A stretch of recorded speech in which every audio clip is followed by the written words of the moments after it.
আসসালামু আলাইকুম। এসএসসি ২৬ ব্যাচের শিক্ষার্থীরা সবাইকে আমাদের উচ্চতর গণিতের সম্ভাবনা অধ্যায়ে ডাউট সলভিং ক্লাসে স্বাগত। সো তোমরা যে হোয়াটসঅ্যাপ গ্রুপে যে প্রবলেমগুলো দিছো, তো প্রবলেমগুলো এবার আমার খুবই ভালো লাগছে।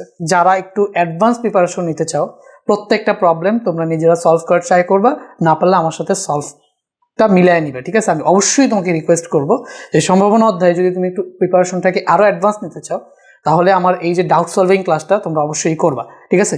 আর করার সময় চেষ্টা করবা এই প্রশ্নগুলো নিজে সমাধান করার। ডেফিনেটলি নাও পারতে পারো, কারণ প্রশ্নগুলো আসলেই হচ্ছে একটু কঠিন প্লাস ইন্টারেস্টিং। তো পারলে তো ভালো, কংগ্রাচুলেশন, তুমি আগে আসো। এখন যারা আমাদের এই প্রোগ্রামটা সম্পর্কে জানো না, এটা আসলে একটা টেস্ট পেপার সলভিং কোর্সের ক্লাস, যেটা ফ্রি এবং পেইড দুইটাই আছে। তো আমরা আসলে প্রথমে একটাতে আমি সিকিউ, এমসিকিউ এবং শর্ট কোয়েশ্চেন এগুলো একটা ক্লাসে সলভ করে দেই। পরবর্তী ক্লাসে একটা হোয়াটসঅ্যাপ গ্রুপ আছে, স্টুডেন্টরা সেই গ্রুপে গিয়ে তাদের প্রবলেমগুলোকে দেয়, সেগুলোকে পরবর্তীতে আবার ডাউট সলভিং ক্লাসে শেষ করি। এভাবে প্রত্যেকটা চ্যাপ্টার দুইটা ক্লাসের মাধ্যমে শেষ করতেছি। পদার্থবিজ্ঞান, সাধারণ গণিত এবং উচ্চতর গণিত, এই তিনটা সাবজেক্টে ফুল সিলেবাসটা তোমাদের ২৬ ব্যাচে শেষ করে দিচ্ছি। ফ্রি এবং পেইড দুইটা ব্যাচই আছে। পেইড ব্যাচে বেসিক সহ থাকবে, আর ফ্রি ব্যাচে শুধুমাত্র টেস্ট পেপার সলভিং ক্লাস। তো যারা চাও জয়েন করতে 01518996577 নাম্বারে যোগাযোগ করলেই হবে। গ্রুপ সহ সব কিছুর লিঙ্ক তোমাকে দিয়ে দেওয়া হবে এবং বিস্তারিত তথ্যও জানানো হবে। তো চলো প্রথম প্রশ্নটা আমরা সলভ করি। প্রথম প্রশ্নটা বলছে, একটি বাক্সে যতটি সবুজ বল আছে তার থেকে কালো বল বেশি আছে 5টি এবং নীল বল কম আছে 5টি। বক্স থেকে দুইভাবে একটি করে বল তুলায় নেওয়া হলো। গ নাম্বার প্রশ্নটা বলছে, মোট বল 30টি এবং বলগুলো পুনঃস্থাপন না করে পরপর 3টি বল তোলা হলে বলগুলো ভিন্ন রঙের হওয়ার সম্ভাবনা নির্ণয় করো। তো চলো প্রথমে আমরা কয়টা বল আছে সেটাই আমাদের দেওয়া নেই, সেটা বের করি। তো এখানে বলছে সবুজ বল যতটি আছে, আমাদের সবুজ বল যতটি আছে, ঠিক আছে, তার থেকে কালো বল বেশি আছে 5টা এবং নীল বল কম আছে 5টা। তাহলে কম বেশি যাই থাক সেটা কার রেসপেক্টে? সবুজ বলের রেসপেক্টে না? তাহলে আমাদের এখানে আমি আগে বলগুলো ধরে এই সাইডে একটু লিখে ধরি আর ওই পাশে ম্যাথ করবো। তো ঠিক আছে, তো আমরা এখানে লিখলাম ধরি সবুজ বলের রেফারেন্সে দিছে, তাহলে আমরা ধরে নিব হচ্ছে গিয়ে সবুজ বলকে এক্স ধরে নিব। সবুজ বল সমান সমান এক্স। তাহলে সবুজ বল যদি এক্স হয়, তাহলে আমাদের কালো বল কি হবে বলো? কালো বল কি হবে? কালো বল কি বলছে? সবুজ বলের থেকে 5টা বেশি আছে, তাই না? তো একটি বাক্সে যতটি সবুজ বল আছে তার থেকে কালো বল বেশি আছে 5টা। তাহলে সবুজ বল যদি এক্স হয়, কালো বল হবে কত? এক্স প্লাস 5 না? ঠিক আছে। আচ্ছা, এবার কি বলছে বলো তো? নীল বল কম আছে 5টা। তাহলে নীল বল আমাদের কি থাকবে বলো? এই যে নীল বল যদি ভাই লিখি, কম আসে 5টা, তার মানে এক্স থেকে 5 মাইনাস যাবে না? এক্স থেকে মাইনাস যাবে। তো এখন আমাদের বলছে মোট বল হচ্ছে কত? 30টি। সো এইটা এন অফ এস কেন? কারণ এখানে মোট সম্ভাব্য ফলাফল, মানে যে কটা বল, সর্বমোট যে বল আছে সেটাই তো হচ্ছে আমাদের কি সর্বমোট নমুনা বিন্দু, সেটাই তো। তো সেটা কত? এন অফ এস 30 দেওয়া আছে। এন অফ এস সমান সমান কত দেওয়া আছে? 30, ঠিক আছে। সো এখানে আমরা এবার ম্যাথটা শুরু করি। এখানে তো সবার আগে আমরা একটা সমীকরণ বানাবো। তো এন অফ এস মানে সবগুলো বলের যোগফল। তাহলে মোট বল 30 হলে তাহলে আমরা এক্স, কালো বল এবং নীল বল তিনোটাকে বলকে কি করে দিব? যোগ করে দিব। তো এখানে যদি আমরা এখানে লিখি যে ভাই এন অফ এস সমান সমান দেওয়া আছে 30, তো সেখান থেকে এন অফ এস মানে কি বলতো? 3টা বলের যোগফল, তার মানে এক্স প্লাস 5 প্লাস হচ্ছে এক্স মাইনাস 5 সমান সমান হচ্ছে গিয়ে 30। এখান থেকে দেখো 5 আর 5 কাটা, তো এখান থেকে তুমি ক্যালকুলেট করলে পাবা x plus x 3x equal to হচ্ছে গিয়ে কত বলো? 30। 3x ইকুয়াল টু হচ্ছে গিয়ে 30, সুতরাং এক্স ইকুয়াল টু হচ্ছে গিয়ে কত বলো তো? 30 বাই হচ্ছে 3 সমান সমান এক্স এর ভ্যালু তুমি পেয়ে যাবা হচ্ছে কত বলো তো? 10। এক্স এর ভ্যালু পেয়ে যাবো হচ্ছে 10। তো আশা করি তোমাকে এতটুকু বুঝাইতে পারছি যে এক্স এর ভ্যালু কত? 10। তো এক্স এর ভ্যালু যদি 10 হয়, তাহলে এবার আমরা দেখি যে বলগুলা কি হবে। তাহলে বলগুলা কি হবে? এক্স এর ভ্যালু যদি 10 হয়, তাহলে এখান থেকে আমরা যেটা পাবো, সবুজ বল পাবো কয়টা বলো? সবুজ বল পাবো হচ্ছে গিয়ে 10টা। সবুজ বল পাবো হচ্ছে কয়টা বলো? 10টা। ওকে, এবার দেখো কালো বল কত পাবো? 10 প্লাস 5, তাই না? সো আমরা এখানে পাবো হচ্ছে 10 প্লাস 5 মানে কত? 15টা। আর হচ্ছে গিয়ে আমরা নীল বল পাবো কয়টা? 10 মাইনাস 5 মানে কয়টা? 5টা। সো 10 মাইনাস 5 মানে হচ্ছে গিয়ে কয়টা? 5টা।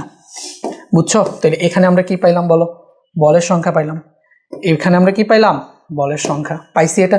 এরপর আমাদের গ নম্বর প্রশ্ন বলছে বলগুলো পুনঃস্থাপন না করে পরপর 3টি বল তোলা হলে এখান থেকে তুমি কয়টা বল তুলবা বলো তো? 3টা বল। কিন্তু প্রশ্ন হচ্ছে কোনো পুনঃস্থাপন করবা না, তাইলে বলগুলো ভিন্ন রঙের হওয়ার সম্ভাবনা। 3টা বলই কি হবে বলো তো? 3টা বলের রঙই কি হবে?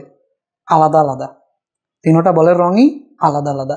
তো এখন তুমি আমাকে বলো যে ভাইয়া তুমি 3টা বল যদি তুলো, একটা করে যদি 3টা বল তুলো, তাহলে হইতে পারে প্রথম বলটা লাল, পরের বলটা কালো, পরের বলটা নীল, এটা একটা হইতে পারে। অথবা হইতে পারে প্রথম বলটাই কালো, পরের বলটা নীল, পরের বলটা লাল। তার মানে তুমি দেখো একটা করে বল নিলে সেটা ভিন্ন রঙের হওয়ার সম্ভাবনা, সেটা যদি আমাদের বের করতে চাই, এখন ভিন্ন রঙের হইতে পারে কয়ভাবে, সেটাও আমাদের এখানে চিন্তার বিষয়, বুঝছো?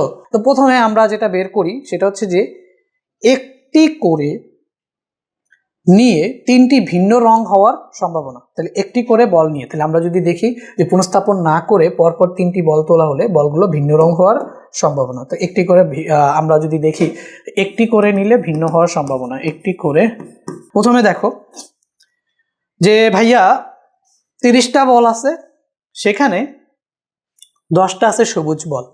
তাহলে ধরো তুমি সবুজ বল তুলবা, তাহলে 30টা থেকে 10টা তুলবা, একটা তুলবা, সেটার সম্ভাবনা কি বলতো? সরি, 30টা থেকে একটা তুলবা। হ্যাঁ, তাহলে এখানে আছে 30, তাহলে সবুজ বল আছে 10, তাহলে 30টা থেকে একটা বল তুললে সেটা সবুজ হওয়ার সম্ভাবনা 10/30। বুঝলা গেল এটা। এখন বলতো 30টা বল থেকে একটা বল তুমি অলরেডি তুলে ফেলছো, তাহলে বলের সংখ্যা একটা কি হয়েছে? কমে গেছে না? তাহলে বলের সংখ্যা একটা কমে গেছে, তাহলে এখানে তুমি লিখবা কি 29। তাহলে এখন 29টা বল আছে। সো প্রথম ক্ষেত্রে তুমি একটা কি বল তুলে ফেলছো? সবুজ বল তুলে ফেলছো। কালো আর নীল বল তো তুলো নাই, তুলছো? তুলো নাই। তাহলে আমি তোমাকে যদি বলি যে ভাইয়া এবার তোমাকে হচ্ছে 29টা বল থেকে একটা বল তুমি তুলবা, সেটা কালো হওয়ার সম্ভাবনা। তাহলে কালো বল কয়টা আছে বলো তো? 15টা না? কালো বল কি আছে? 15টা। এখান থেকে তুমি পাইলা কি লাল হওয়ার, সবুজ হওয়ার সম্ভাবনা, এখান থেকে তুমি পাইলা কি কালো হওয়ার সম্ভাবনা। আর গুণ করলাম কেন? কারণ তোমরা জানো এটা পরস্পর নির্ভরশীল ঘটনা, তো এদেরকে কি করতে হয়? পরস্পর নির্ভরশীল হইলে এদেরকে গুণ করতে হয়, বুঝতে পারছো? তাহলে ঠিক আছে। সো 10/30 এবং হচ্ছে 15/29। তাহলে এখন বলের সংখ্যা কি আরেকটা কমে গেছে। তাহলে এখানে বল আর আছে কয়টা বলো তো? 28টা। কিন্তু দেখো কালো বল বের করার সম্ভাবনা বের করছো, কিন্তু নীল বল বের করার কি সম্ভাবনা বের করছো? তাহলে নীল বল এখনো কয়টা আছে? 5টা না? তাহলে প্রথমটা থেকে একটা সবুজ বল কমলো, পরেরটা থেকে একটা কালো বল কমলো, কিন্তু এখনো নীল বল কিন্তু একটাও কমে না। তাহলে উপরে নীল বল হবে কয়টা বলো তো? 5। তাহলে 5/28। এখন তুমি বলতে পারো যে ভাইয়া হ্যাঁ আমি হচ্ছে গিয়ে সবুজ বল বের করার সম্ভাবনা বের করলাম, কালো বল বের করার সম্ভাবনা বের করলাম, এবং হচ্ছে নীল বল বের করার সম্ভাবনা বের করলাম। তাহলে এখান থেকে আমরা একবার বাছাই করাতে 3টা ভিন্ন রঙের, মানে 3টা ভিন্ন রং আসার সম্ভাবনা পেয়ে গেছি। কিন্তু এটা তো একবার হইল, একবার বাছাই হইল। ঘটনা তো এমনও ঘটতে পারে যে ভাই তুমি এখানে আগে বাছাই করছো হচ্ছে কালো বল, ঠিক আছে? আগে বাছাই করছো হচ্ছে গিয়ে কালো বল, তারপরে বাছাই করছো নীল বল, তারপরে বাছাই করছো সবুজ বল। তো সেই ক্ষেত্রে তুমি সম্ভাবনাটা কি ভিন্ন রকমের আরেক রকমের পাবা, মানে কম্বিনেশনটা আরেক রকমের আসবে, ঠিক আছে না? আচ্ছা, এরপরে তুমি ধরো আরেকবার করলা কি যে নীল বল আগে তুললা, কালো বল পরে তুললা, এরপরে ধরো সবুজ বল তুললা, সেই ক্ষেত্রে কম্বিনেশনটা কি আরেক রকমের হবে। তার মানে তুমি বলগুলোকে যখন তুলতেছো, তাহলে এই মানে একই পাত্র থেকে ভিন্ন ভিন্ন ভাবে বলগুলোকে তোলা যাইতেছে, এবং প্রত্যেক কম্বিনেশনে এদের রং কি কি কি হবে বলতো? ভিন্ন ভিন্ন হবে। তো এই বিষয়টা আমি বুঝাই। তোমার কাছে মনে করো এই প্রথম বলটা আছে, এখানে দ্বিতীয় বলটা আছে, এখানে তৃতীয় বলটা আছে, বুঝছো? সম্ভাবনা কিন্তু তুমি পেয়ে গেছো যে একটা কম্বিনেশনের জন্য। কম্বিনেশন কিন্তু এখানে যেহেতু 3টা বল উঠাবা, 3টা বল কম্বিনেশন হইতে পারে 3 ফ্যাক্টোরিয়াল মানে 6 ভাবে। 3 ফ্যাক্টোরিয়াল মানে হচ্ছে কয় ভাবে বলো তো? 6 ভাবে। ফ্যাক্টোরিয়াল যদি নাও বুঝো, জাস্ট এটা মনে রাখো যে যদি 3টা বল তুলতে চাও কম্বিনেশন হবে 6টা, 2টা বল তুলতে চাইলে কম্বিনেশন হবে 2টা, ঠিক আছে? একটা বল তুলতে গেলে কম্বিনেশন নাই। আচ্ছা, তো আমাদের এখানে আসলে কয়টা সমাবেশ হইতে পারে, কয় ভাবে তুমি এগুলোকে এদিক সেদিক করে নিতে পারো, সেই বিষয়টা আমাদের লাগবে। এবং প্রত্যেক ক্ষেত্রেই তোমার সম্ভাবনার একটা আলাদা আলাদা ভ্যালু পাওয়া যাবে। চিন্তা করো যে ভাই প্রথমে তুমি তুললা হচ্ছে ধরো সবুজ, প্রথম বলটা তুমি তুললা কি বলো সবুজ, পরের বলটা তুমি তুললা হচ্ছে ধরো কালো, পরের বলটা তুললা হচ্ছে তুমি কালো, পরের বলটা তুমি তুললা হচ্ছে গিয়ে নীল। ঠিক আছে, তো এই একটা কম্বিনেশনে তুমি তুলতে পারো, এটা একটা সম্ভাবনা হইতে পারে যে এইভাবে তুলছো বলগুলো। ঠিক আছে, আচ্ছা, তো সেই ক্ষেত্রে প্রথমে সবুজ থাকবে, তারপরে কি কালো থাকবে, তারপরে কি নীল থাকবে, তাই না? যেমন এখানে আমাদের এইখানে এটাই করছি, প্রথমে সবুজ, পরে কালো, পরে নীল। বুঝছো? তার মানে আমি যখন সবুজ বলটা তুলছি তখন 30টা বলই ছিল, যখন আমি কালো বলটা তুলছি তখন 29টা বল ছিল, আর যখন আমি নীল বলটা তুলছি তখন 28টা বল ছিল। তো এটা একটা কম্বিনেশন। আর আরেকটা কম্বিনেশন হইতে পারে যে ভাই এইখানে সবুজই আছে, এখানে সবুজই আছে, তো এখানে আমরা পরের বলটা মনে করো নীল তুললাম, পরের বলটা মনে করো কালো তুললাম, এটা একটা কম্বিনেশন হইতে পারে না? তাহলে এই ক্ষেত্রে কিন্তু দেখো এটার জন্য যদি আমি সম্ভাবনাটা লিখতে চাই তাহলে দেখো প্রথমে আসবে কি সবুজ, তার মানে 10/30, কিন্তু পরে আবার কি বলতো নীল যখন আমি তুলতেছি তাহলে আমাদের কিন্তু কি চলে আসবে বলতো, নীল কিন্তু আমাদের এই যে নীল তুললে 5/29। ঠিক আছে, আবার যদি আমি এরপরে কালো তুলি, শেষে গিয়ে কালো তুলি, তাহলে আমাদের এখানে কিন্তু চলে আসবে হচ্ছে গিয়ে 15/28। তার মানে দেখো তুমি যদি কম্বিনেশন চেঞ্জ করো তাহলে সম্ভাবনাটা কিন্তু চেঞ্জ হয় না, দেখো এইটা আর এটা কি একই, উপরের যে সম্ভাবনা নিচেরটারও কি সেম সম্ভাবনা, এই যে 10/30, 5/29, এই যে 5/28। বাট দেখো যেহেতু সবগুলা গুণাকারে আছে তাহলে দেখো এই 5/29 এখানে লেখা যে কথা এখানে লেখা একই কথা, এই যে দেখো যেহেতু গুণাকারে আছে তো এটাকে সাজায় লিখলে 28টাকে এখানে নিচে লিখলে 29টাকে ওই পাশে লিখলে কোনো সমস্যা হয় না, সম্ভাবনা একই থাকে বাট বিন্যাসটা কি হয়ে যায়, ভিন্ন হয়ে যায়। বুঝতে পারছো? তাহলে প্রত্যেকটা বিন্যাসের জন্য একটা নতুন সম্ভাবনা পাওয়া যাবে। বুঝতেছো? তাহলে এরকম ভাবে দেখো, আমি তাহলে তোমাকে আশা করি বুঝাইতে পারছি।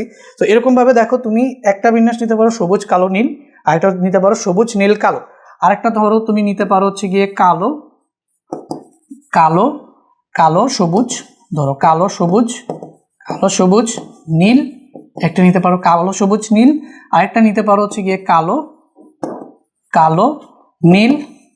কালো নীল সবুজ। দেখো প্রত্যেকটা কিন্তু আলাদা আলাদা কম্বিনেশন। আরেকটা তুমি নিতে পারো হচ্ছে গিয়ে নীল কালো সবুজ, ধরে নাও নীল কালো সবুজ, অথবা নীল সবুজ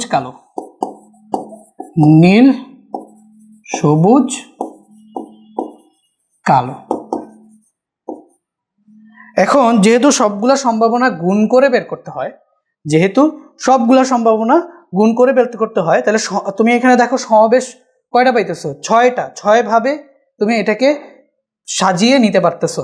তাহলে প্রত্যেক ক্ষেত্রে দেখো হয় এই যে উপরে নিচের সংখ্যাগুলো আলাদা আলাদা হবে, কিন্তু সবগুলার গুণফল করলে সম্ভাবনা কি একই হবে। এখানে তুমি কয়টা কম্বিনেশন পাইতেছো বলো তো, 6টা। ঠিক আছে, এবং 6টা প্রত্যেকটার সম্ভাবনা কি একই। তাহলে এখানে যে সম্ভাবনাটা পাবা, আমার কথাটা বুঝতেছো না বলো তো? তুমি যদি কালো নাও, তাহলে প্রথমে কালোর জন্য কি আসবে বলো 15/30, পরে যদি তুমি নীল নাও নীলের জন্য কত আসবে 5/29, এরপর যদি তুমি সবুজ নাও তাহলে এটা কত আসবে বলো তো, আর সবুজ নীলে চলে আসবে 10/28। কিন্তু সবগুলোর গুণফলে সম্ভাবনাটা আবার কি একই আসবে। তো যেহেতু এরকম ভাবে সাজায় 6 বারে নেওয়া যায়, কয়ভাবে নেওয়া যায় বলো তো 6 ভাবে, তাহলে আমরা একবার সম্ভাবনা বের করে সেটাকে 6 দিয়ে গুণ করবো। দেখো এই প্রত্যেকটা কম্বিনেশনে জাস্ট নিচের সংখ্যাগুলো ডান বামে শিফট হবে, কিন্তু মোট সম্ভাবনার যে গুণফলটা ওটা কিন্তু অপরিবর্তিত থাকবে। এই জন্য আমরা করতে পারি কি, দেখো এইটাকে 6 দিয়ে জাস্ট গুণ করে দিতে পারি। তাহলে 6 ইন্টু এই যেটা কত 10/30 ইন্টু 5/29 ইন্টু হচ্ছে 15/28। তো এখন জাস্ট তুমি এটাকে ক্যালকুলেটরে ক্যালকুলেট করো। যদি তুমি এটাকে ক্যালকুলেটরে ক্যালকুলেট করো তাহলে কত পাবে, 10 ইন্টু 5 ইন্টু 15 ইন্টু তার সাথে 6ও করে দাও, এই পুরোটাকে ডিভাইড করো হচ্ছে গিয়ে 30 ইন্টু 29 ইন্টু 28। ঠিক আছে, তাহলে তুমি পাবা হচ্ছে কত বলো 75/406। তাহলে এই যে 75/406, এটা হচ্ছে কি তোমার অ্যান্সার। বুঝতে পারছো ভাইয়া? মোটমাট এই যে দেখো, প্রথমে বলগুলোর সংখ্যা আমরা বের করছি। বের করার পরে একটা করে নিলে ভিন্ন রঙের, লাল রঙের জন্য সম্ভাবনা বের করতে হবে, তারপর হচ্ছে সবুজ বলের জন্য কালো এবং নীল, তিনটার জন্য সম্ভাবনা বের করতে হবে, আলাদা আলাদাভাবে বের করলাম। কিন্তু এরকমভাবে আমরা টোটাল বিন্যাস বা সমাবেশ করতে পারি কয়টা বল, কয়ভাবে নিতে পারি এগুলোকে? 6 ভাবে। তাহলে একভাবে নিয়ে যে সম্ভাবনা হবে সেটাকে 6 দিয়ে গুণ করলেই তোমার রেজাল্ট বের হয়ে যাবে। বুঝতে পারছো? একটুখানি বড় ছিল, আশা করি তুমি ম্যাথটা বুঝতে পারছো। আচ্ছা, এরপরের ম্যাথটাতে আমরা চলে যাই। কি বলছে বলো? একটি থলিতে 4টি লাল ও 3টি সাদা বল আছে এবং অপর একটি থলেতে 3টি লাল ও 6টি সাদা বল আছে। নিরপেক্ষভাবে প্রত্যেক থলে থেকে একটি করে মোট 2টি বল তুলে নেওয়া হলো। অন্য একটি ঘটনা, আচ্ছা এটা আমাদের পরেরটা লাগবে না। উত্তোলিত বল দুটির মধ্যে অন্তত একটি বল সাদা হওয়ার সম্ভাবনা কত? অন্তত একটি বল সাদা। এই কথাটার মানে হচ্ছে গিয়ে, ধরো 2টা থলি আছে, হ্যাঁ 2টা থলি আছে, তাহলে প্রথম থলি থেকে সাদা, দ্বিতীয় থলি থেকে আসে নাই সাদা, ঠিক আছে? অথবা দ্বিতীয় থলি থেকে সাদা, প্রথম থলি থেকে সাদা আসে নাই, অথবা 2টা থলি থেকেই সাদা আসছে। এইটাই অন্তত একটি বল সাদা মানে কি? অন্তত একটি বল সাদা মানে কি? যে একটা সাদা থাকতেই হবে। কম্বিনেশনটা 2 ভাবে হইতে পারে। প্রথম থলি থেকে সাদা, আমি ধরো এই একটা থলি নিলাম, এই থলি, এবং এখানে আরেকটা থলি নিলাম, ঠিক আছে? তো এখানে আমাদের টোটাল 4টি লাল ও 3টি সাদা। তো এখানে আছে হচ্ছে গিয়ে কি 4টি লাল আর এখানে আছে 3টি সাদা, 3টি সাদা, 4টি লাল 3টি সাদা, ঠিক আছে? 4টি লাল ও 3টি সাদা বল। অপর একটি থলি 3টি লাল ও 6টি সাদা। তো 3টি হচ্ছে গিয়ে তোমার লাল আর 6টি হচ্ছে গিয়ে তোমার কি বলতো সাদা। তো এরকম আর কি। তো মোট বল এখানে এন অফ এস, এটার জন্য তুমি যদি চিন্তা করো 4 আর 3 কত 7, আর এটার জন্য যদি চিন্তা করো এন অফ এস, তাহলে এটা হচ্ছে আমাদের কত 6 আর 3 9টি, ঠিক আছে? এখন প্রথমটা থেকে, তাহলে এখানে দেখো অন্তত একটি বল সাদা মানে প্রথম থেকে সাদা বল আসছে, দ্বিতীয় থেকে আসে নাই, এটা একটা কম্বিনেশন হইতে পারে। অথবা দ্বিতীয় থেকে সাদা আসছে, প্রথমটা থেকে আসে না, এটা একটা কম্বিনেশন হইতে পারে। অথবা 2টা থেকেই সাদা আসছে, এটাই বুঝে অন্তত একটা সাদা মানে। তো এখন প্রথম বলটা, তাহলে আমরা এখানে প্রথমটা এবং দ্বিতীয়টা আলাদা আলাদা করে করি। তাহলে প্রথম বল এখান থেকে সাদা আসার সম্ভাবনা, তাহলে সাদা, দেখো সাদা আসার সম্ভাবনা, এখান থেকে আমরা সাদা আসার আর না আসার 2টা সম্ভাবনাই বের করব। সাদা আসার সম্ভাবনা, তো সাদা আসতে পারে, এটার সম্ভাবনা, সাদা আসার সম্ভাবনা, ঠিক আছে? সাদা আসার সম্ভাবনা। সো সাদা আছে কয়টা? 3টা, আর মোট হচ্ছে 7টা, তাহলে 3/7 সাদা আসার সম্ভাবনা। তাহলে এবার আমাদের বের করতে হবে না আসার সম্ভাবনা। সাদা আসবে না, তাহলে না আসার সম্ভাবনা, না আসার সম্ভাবনা, না আসার সম্ভাবনা। তাহলে যদি সাদা না আসতে চায়, তার মানে কি 1 - 3/7, 1/3/7। তো এটা আমাদের কত চলে আসবে বলো তো? 4/7। এবার দ্বিতীয় চলিতে দেখো, এখানে যদি তুমি দেখো সাদা, ওই তো আসার সম্ভাবনা, এটা যদি আমি বের করি, তাহলে এইটা হচ্ছে আমাদের কত? সাদা বল আছে কয়টা? 6টা, তাহলে 6/9, তার মানে হচ্ছে 2/3। এটা হচ্ছে সাদা আসার সম্ভাবনা। তো এখন যদি আমরা দেখি না আসার সম্ভাবনা, তাহলে 1 - কি বলো তো? 2/3। তাহলে 1 - 2/3 হলে কি হবে? 1/3, ঠিক আছে? বুঝছো? এখন আমাদের সম্ভাবনাটা বের করতে হবে। কি করতে হবে?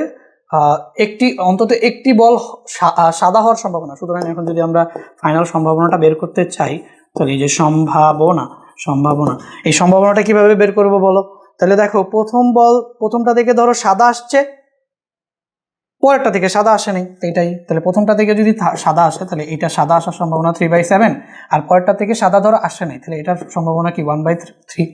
তো এটা একটা পরস্পর নির্ভরশীল ঘটনা, তাই না? একটা থেকে সাদা আসছে, আরেকটা থেকে আসে নাই। তাহলে প্রথমটাতে কি আসছে সেটার উপর, মানে প্রথমটাতে আসছে কিনা সেটার উপর ডিপেন্ড করে দ্বিতীয়টা থেকে নিতে হবে, বুঝছো না? তো এইটাই, মানে প্রথমটার সাথে দ্বিতীয়টা রিলেটেড, এই জন্য এদেরকে গুণ করছি। আবার ধরো পরে আরেকটা বল যখন, মানে পরে আরেকটা ঘটনা ঘটাইতেছি, সেই ঘটনাটার ভিতরে দেখো যে দ্বিতীয়টা থেকে ধরো এবার সাদা আসছে, তাহলে দ্বিতীয়টা থেকে যদি এবার সাদা আসে, তাহলে সম্ভাবনা হচ্ছে কত বলো তো? 2/3। এবং দ্বিতীয়টা থেকে যদি সাদা না আসে, মানে একটা তো হচ্ছে আমরা কি করব, প্রথমে আমি কি বলছি যে প্রথমটা থেকে আসবে, দ্বিতীয়টা থেকে আসবে না, তো সেটা নিলাম। তো প্রথমটা থেকে যদি আসে, তাহলে দ্বিতীয়টা থেকে আসবে না, তাহলে একটা আরেকটার উপর কি নির্ভরশীল না বলো তো? মানে প্রথমটা থেকে আসতে হবে, দ্বিতীয়টা থেকে আসবে না, তাহলে প্রথমটা আসছে কিনা সেটার উপর নির্ভর করে দ্বিতীয়টা আসবে কিনা, বুঝছো? তো এইভাবে আমরা এই হিসাবটা আমরা করতেছি যে প্রথমটা থেকে আসলে দ্বিতীয়টা থেকে আসবে না, বুঝছো? তো এটা নির্ভরশীল, এদেরকে কি করলাম? গুণ। আচ্ছা, আবার দেখো দ্বিতীয়টা থেকে এবার আসবে, কিন্তু প্রথমটা থেকে এবার আসবে না, তাহলে এটা কি হবে বলো 4/7, এটা হবে 4/7।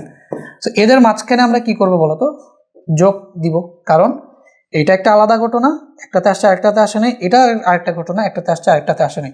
এখন 3 নাম্বার আমরা আরেকটা ঘটনা নিব, সেটা হচ্ছে দুইটা থেকেই আসছে, বুঝতে পারছো? সেটা হচ্ছে কি বলতো, দুইটা থেকেই আসছে এরকম ঘটনা ঘটার সম্ভাবনা। তো দুইটা থেকেই যদি আসে, তার মানে দুইটা থেকেই সাদা আসছে, তাহলে 3/7 আর হচ্ছে 2/3, তাহলে এখানে আসবে 3/7 ইন্টু 2/3, বুঝছো? দুইটা কেস থেকে যখন একটার সাথে আরেকটা রিলেট করে নিতেছি তখন হবে গুণ, বাট দুইটা যদি আলাদা কেস, মানে যখন আমরা একটা কেস বাদ দিয়ে আরেকটা নতুন কেস নিচ্ছি তখন হবে যোগ, এইটাই।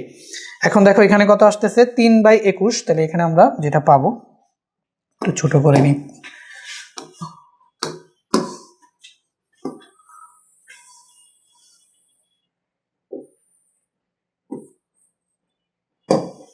তো প্রথমে আমরা যেটা এখানে পাবো একটা হচ্ছে গিয়ে 3/21 প্লাস এখানে যেটা পাবো 4 দুগুণে 8 আর হচ্ছে 3 সাতা 21, 8/21, আর এখানে যেটা পাবো সেটা হচ্ছে 3 দুগুণে 6 আর হচ্ছে 3 সাতা 21 প্লাস 6/21। তো আলটিমেটলি তুমি নিচে পাইতেছো কত 21 আর উপরে পাইতেছো কত 3 প্লাস হচ্ছে 8 প্লাস হচ্ছে 6, ঠিক আছে? 15 আচ্ছা দাঁড়াও, 8 আর 6 16 প্লাস, আসলে এটা হচ্ছে গিয়ে প্লাস হচ্ছে 6, তাহলে 3 আর 6 9, 9 আর 8 কত 17, তাহলে 17 কি 21, এটাই হচ্ছে কি তোমার অ্যান্সার, এটাই তোমার অ্যান্সার, বুঝতে পারছো? তো আশা করি এটা বুঝতে পারছো।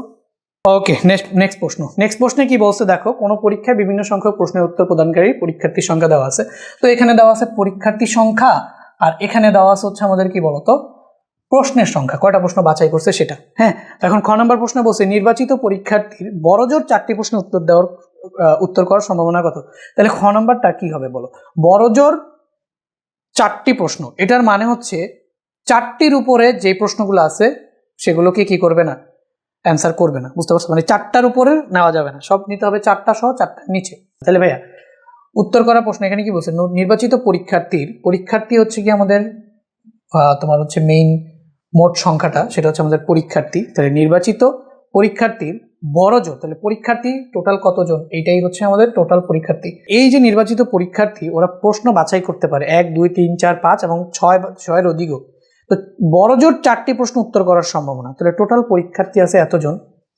ঠিক আছে? তাহলে বড় জোর 4টি প্রশ্ন পর্যন্ত উত্তর করতে পারবে, বড় জোর 4টি মানে কি বললাম বলতো, 4 অথবা 4-এর কম যে কোনো সংখ্যক হইতে পারে, কিন্তু 4-এর বেশি হইতে পারবে না। তাহলে দেখো যদি আমরা বলি যে ভাইয়া তাহলে হচ্ছে আমাদের মোট ফলাফল কত, মোট সম্ভাব্য ফলাফল টোটাল শিক্ষার্থীর সংখ্যা, এদের ভিতরে যদি বড় জোর 4টি প্রশ্ন, তাহলে 4টি প্রশ্ন বাছাই করে কারা, 4টি প্রশ্ন বাছাই করে কারা, এরা, এটা হবে আমাদের কি অনুকূল ফলাফল। তাহলে এটা যদি সম্ভাবনা তুমি বের করতে চাও, তাহলে নিচে হবে তোমার মোট শিক্ষার্থীর সংখ্যা, আর উপরে হবে যে 1 থেকে 4 পর্যন্ত প্রশ্ন বাছাই করে সেই শিক্ষার্থীর সংখ্যা, তাহলে নিচে হবে মোট শিক্ষার্থীর সংখ্যা। তাহলে কত বলো, মোট শিক্ষার্থীর সংখ্যা 5 প্লাস 45 প্লাস 150 প্লাস 500 প্লাস হচ্ছে গিয়ে কত 800 প্লাস হচ্ছে গিয়ে কত আবার 500, হ্যাঁ, আর উপরে আসতেছে আমাদের কি বলো 5 প্লাস 45 প্লাস 150 প্লাস 500, ঠিক আছে? সো এটাকে জাস্ট ক্যালকুলেট করে, এটা আমি সম্ভাবনা ডিরেক্টলি বের করে ফেলতেছি, বুঝছো, ডিরেক্টলি সম্ভাবনা বের করে ফেলতেছি। সো এই নিচে আমাদের কি আসবে এটা আমরা একটু ক্যালকুলেট করে আলাদা করে রাখি, পরের প্রশ্ন আমাদের লাগবে 5 plus 45 plus 150 plus 500 plus 800 plus 500, তো আসতেছে হচ্ছে 2000, নিচে আসতেছে আমাদের কত বলো 2000, আর উপরে কত আসতেছে বলো 5 45 50 200, আর হচ্ছে গিয়ে আমাদের 700, উপরে আসবে কত বলো তো 700। তাহলে তুমি যদি সম্ভাবনা বের করো তাহলে এটা কাটা 7/20 কত চলে আসবে বলো 7/20। খ নাম্বারটা চলে আসলো তোমার 7/20। এবার গ নাম্বারটা দেখো, গ নাম্বারে কি বলছে, দেখাও যে নির্বাচিত পরীক্ষার্থীর অনূর্ধ্ব 5টি প্রশ্নের উত্তর করার সম্ভাবনা, অনূর্ধ্ব 5টি প্রশ্ন মানে কি বলতো 5-এর বেশি না, অনূর্ধ্ব 5টি মানে কি বলতো 5-এর বেশি না, ঠিক আছে? তাহলে অনূর্ধ্ব 5টি প্রশ্ন উত্তর করার সম্ভাবনা, ন্যূনতম 6টি প্রশ্ন উত্তর করার সম্ভাবনার চেয়ে বেশি। তাহলে দেখো ন্যূনতম 6টি মানে কমপক্ষে, মানে সর্বনিম্ন করতে পারবে 6টি, তাহলে 6টির উপরে করবে। তাহলে এখানে তো আমাদের 6টি পর্যন্তই দেওয়া আছে, তাই না? তাহলে অনূর্ধ্ব 5টি প্রশ্ন, তাহলে প্রথম ক্ষেত্রে বলছে যে 5টার বেশি প্রশ্ন উত্তর করতে পারবে না এমন শিক্ষার্থীর সংখ্যার যে সম্ভাবনা আছে, তাই না? তো এই যে নির্বাচিত পরীক্ষার্থীর অনূর্ধ্ব 5টি প্রশ্নের উত্তর করার সম্ভাবনা যেটা পাবা সেটা ন্যূনতম 6টি। এই কথাটার মানে হচ্ছে 6-এর নিচে বাছাই করতে পারবে না, 6-এর উপরে। তাহলে 6 বা তার অধিক, তাই না? ন্যূনতম 6টি প্রশ্ন মানে 6 বা তার অধিক, সেটার জন্য আমাদের অনুকূল ফলাফল শুধু 500, এটার জন্য অনুকূল ফলাফল 500। আর অনূর্ধ্ব 5 মানে 1টাও দিতে পারবে, 2টাও দিতে পারবে, 3টাও দিতে পারবে, 4টাও দিতে পারবে, 5টাও দিতে পারবে, 5-এর বেশি দিতে পারবে না। এটার মানেই হচ্ছে অনূর্ধ্ব 5টি প্রশ্নের উত্তর। তো এই যে এতগুলো শিক্ষার্থীর সংখ্যা আমাদের অনুকূল ফলাফল, আর মোট ফলাফল তো আগে বের করছি। তাহলে আমরা যদি দেখি অনূর্ধ্ব 5টার জন্য সম্ভাবনা, তো অনূর্ধ্ব 5-এর জন্য সম্ভাবনা, ঠিক আছে? আমরা প্রথমটা কি দেখবো বলো তো?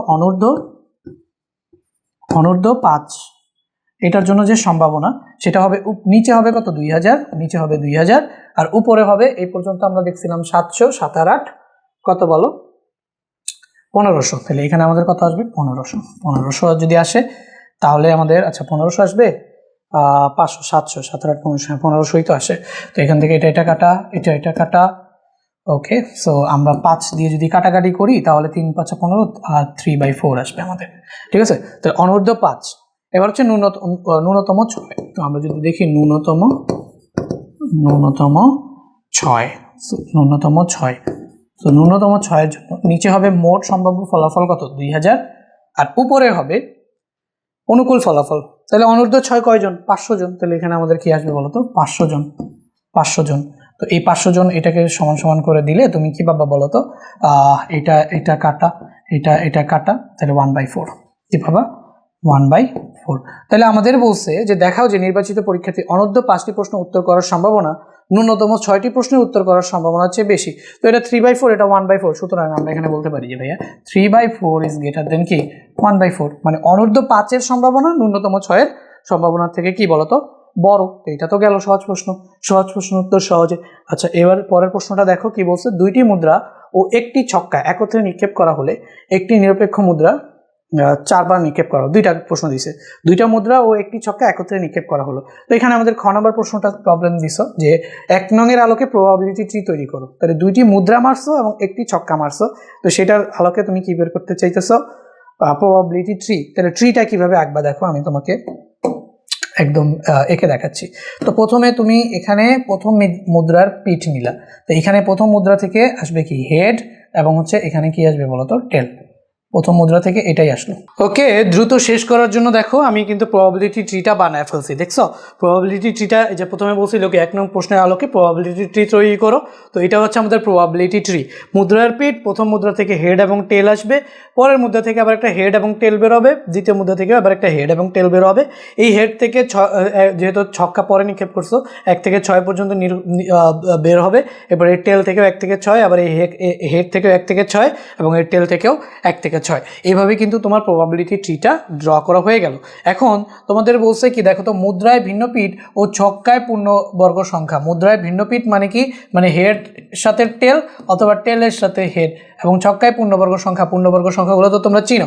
তো এগুলোকে যদি বের করতে চাও তাহলে নমুনা ক্ষেত্র বের করতে হবে। তো নমুনা ক্ষেত্র বের করার শর্টকাট কি? আগে নমুনা ক্ষেত্র কয়টা হবে সেটা আমরা যদি দেখি যে ভাইয়া নমুনা ক্ষেত্র কয়টা হবে। N of S equal to, দেখো আমরা জানি যে 6 টু দি পাওয়ার, আচ্ছা যেহেতু এখানে মুদ্রা প্রথমে আছে, 2 to the power m into 6 to the power কি, বা 2 to the power n into 6 to the power m। তাহলে 2 to the power n into 6 to the power কি বলতো? m।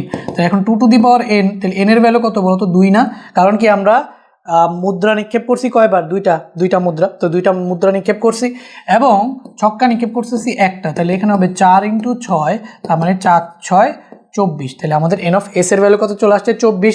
এখন আমাদের 24টা নমুনা ক্ষেত্র নিয়ে যদি আমরা প্রবাবিলিটি ট্রি ড্র করতে চাই সেটা কীরকম হবে দেখো। প্রবাবিলিটি ট্রিটাকে যদি আমরা এস দিয়ে প্রকাশ করি, তো এটা শর্টকাট হচ্ছে মুদ্রা যদি প্রথমে থাকে, ছক্কা যদি পরে থাকে, তাহলে হেড লিখবা 12 বার। যেহেতু এখানে আমাদের 12 কেন দেখো, 4 অর্ধেক 2, 6 দুগুণে কত? 12। এই হিসাবে হেড লিখবা 12 বার, টেল লিখবা কি 12 বার, ঠিক আছে? তারপরে আবার হেড লিখবা 6 বার, টেল লিখবা 6 বার, এরকম করে যাবে। তারপরে 1 থেকে 6 পর্যন্ত, 1 থেকে 6 পর্যন্ত, 1 থেকে 6 পর্যন্ত দেখাচ্ছি। তাহলে প্রথমে দেখো হেড নিবা 12, 1 2 3 4 5 5 6 7 8 9 10 11 12, হেড নিলাম 12 বার। এবার টেল নিব 12 বার, টেল টেল টেল কয়বার হয়েছে? 3 বার, 3 বার 4 বার 5 বার 6 বার 7 বার 8 বার 9 বার 10 বার 11 বার 12 বার নিলাম। ঠিক আছে, তাহলে হেড নিলাম কয়তবার? 12 বার। টেল নিলাম কতবার? 12 বার। এরপরে কি করবো? হেড নিব 6 বার, হেড নিব 6 বার। তাহলে হেড এই যে 1 2 3 4 5 6, বুঝতে পারছো? এই যে 6। এবার টেল নিব কয়বার? 6 বার। এই যে 1 2 3 4 5 6। সেম ভাবে এখানে হেড নিব আবার কতবার? 6 বার। এই 2 3 4 ধরো হেড 1 2 3, এখানে আমাদের 4, এখানে আমাদের 5, এখানে আমাদের কত? 6। এবার টেল নিব কয়বার? 1 2 3 4 5 6, কাজ শেষ। এবার 1 থেকে 6 পর্যন্ত 1 2 3 4 5 6, আবার 1 2 3 4 5 6, আবারও 1 2 3 4 5 6, আবারও 1 2 3 4 5 6, এইভাবে শর্টকাটে। ঠিক আছে, প্রবাবিলিটি ট্রি ছাড়াও তুমি নমুনা ক্ষেত্রটা লিখতে পারবা। লিখছি বলো নমুনা ক্ষেত্র হয়েছে। আমার নমুনা ক্ষেত্র 24টা হয়েছে, 24টা হয়েছে। ঠিক আছে, একটু মিলায় দেখো।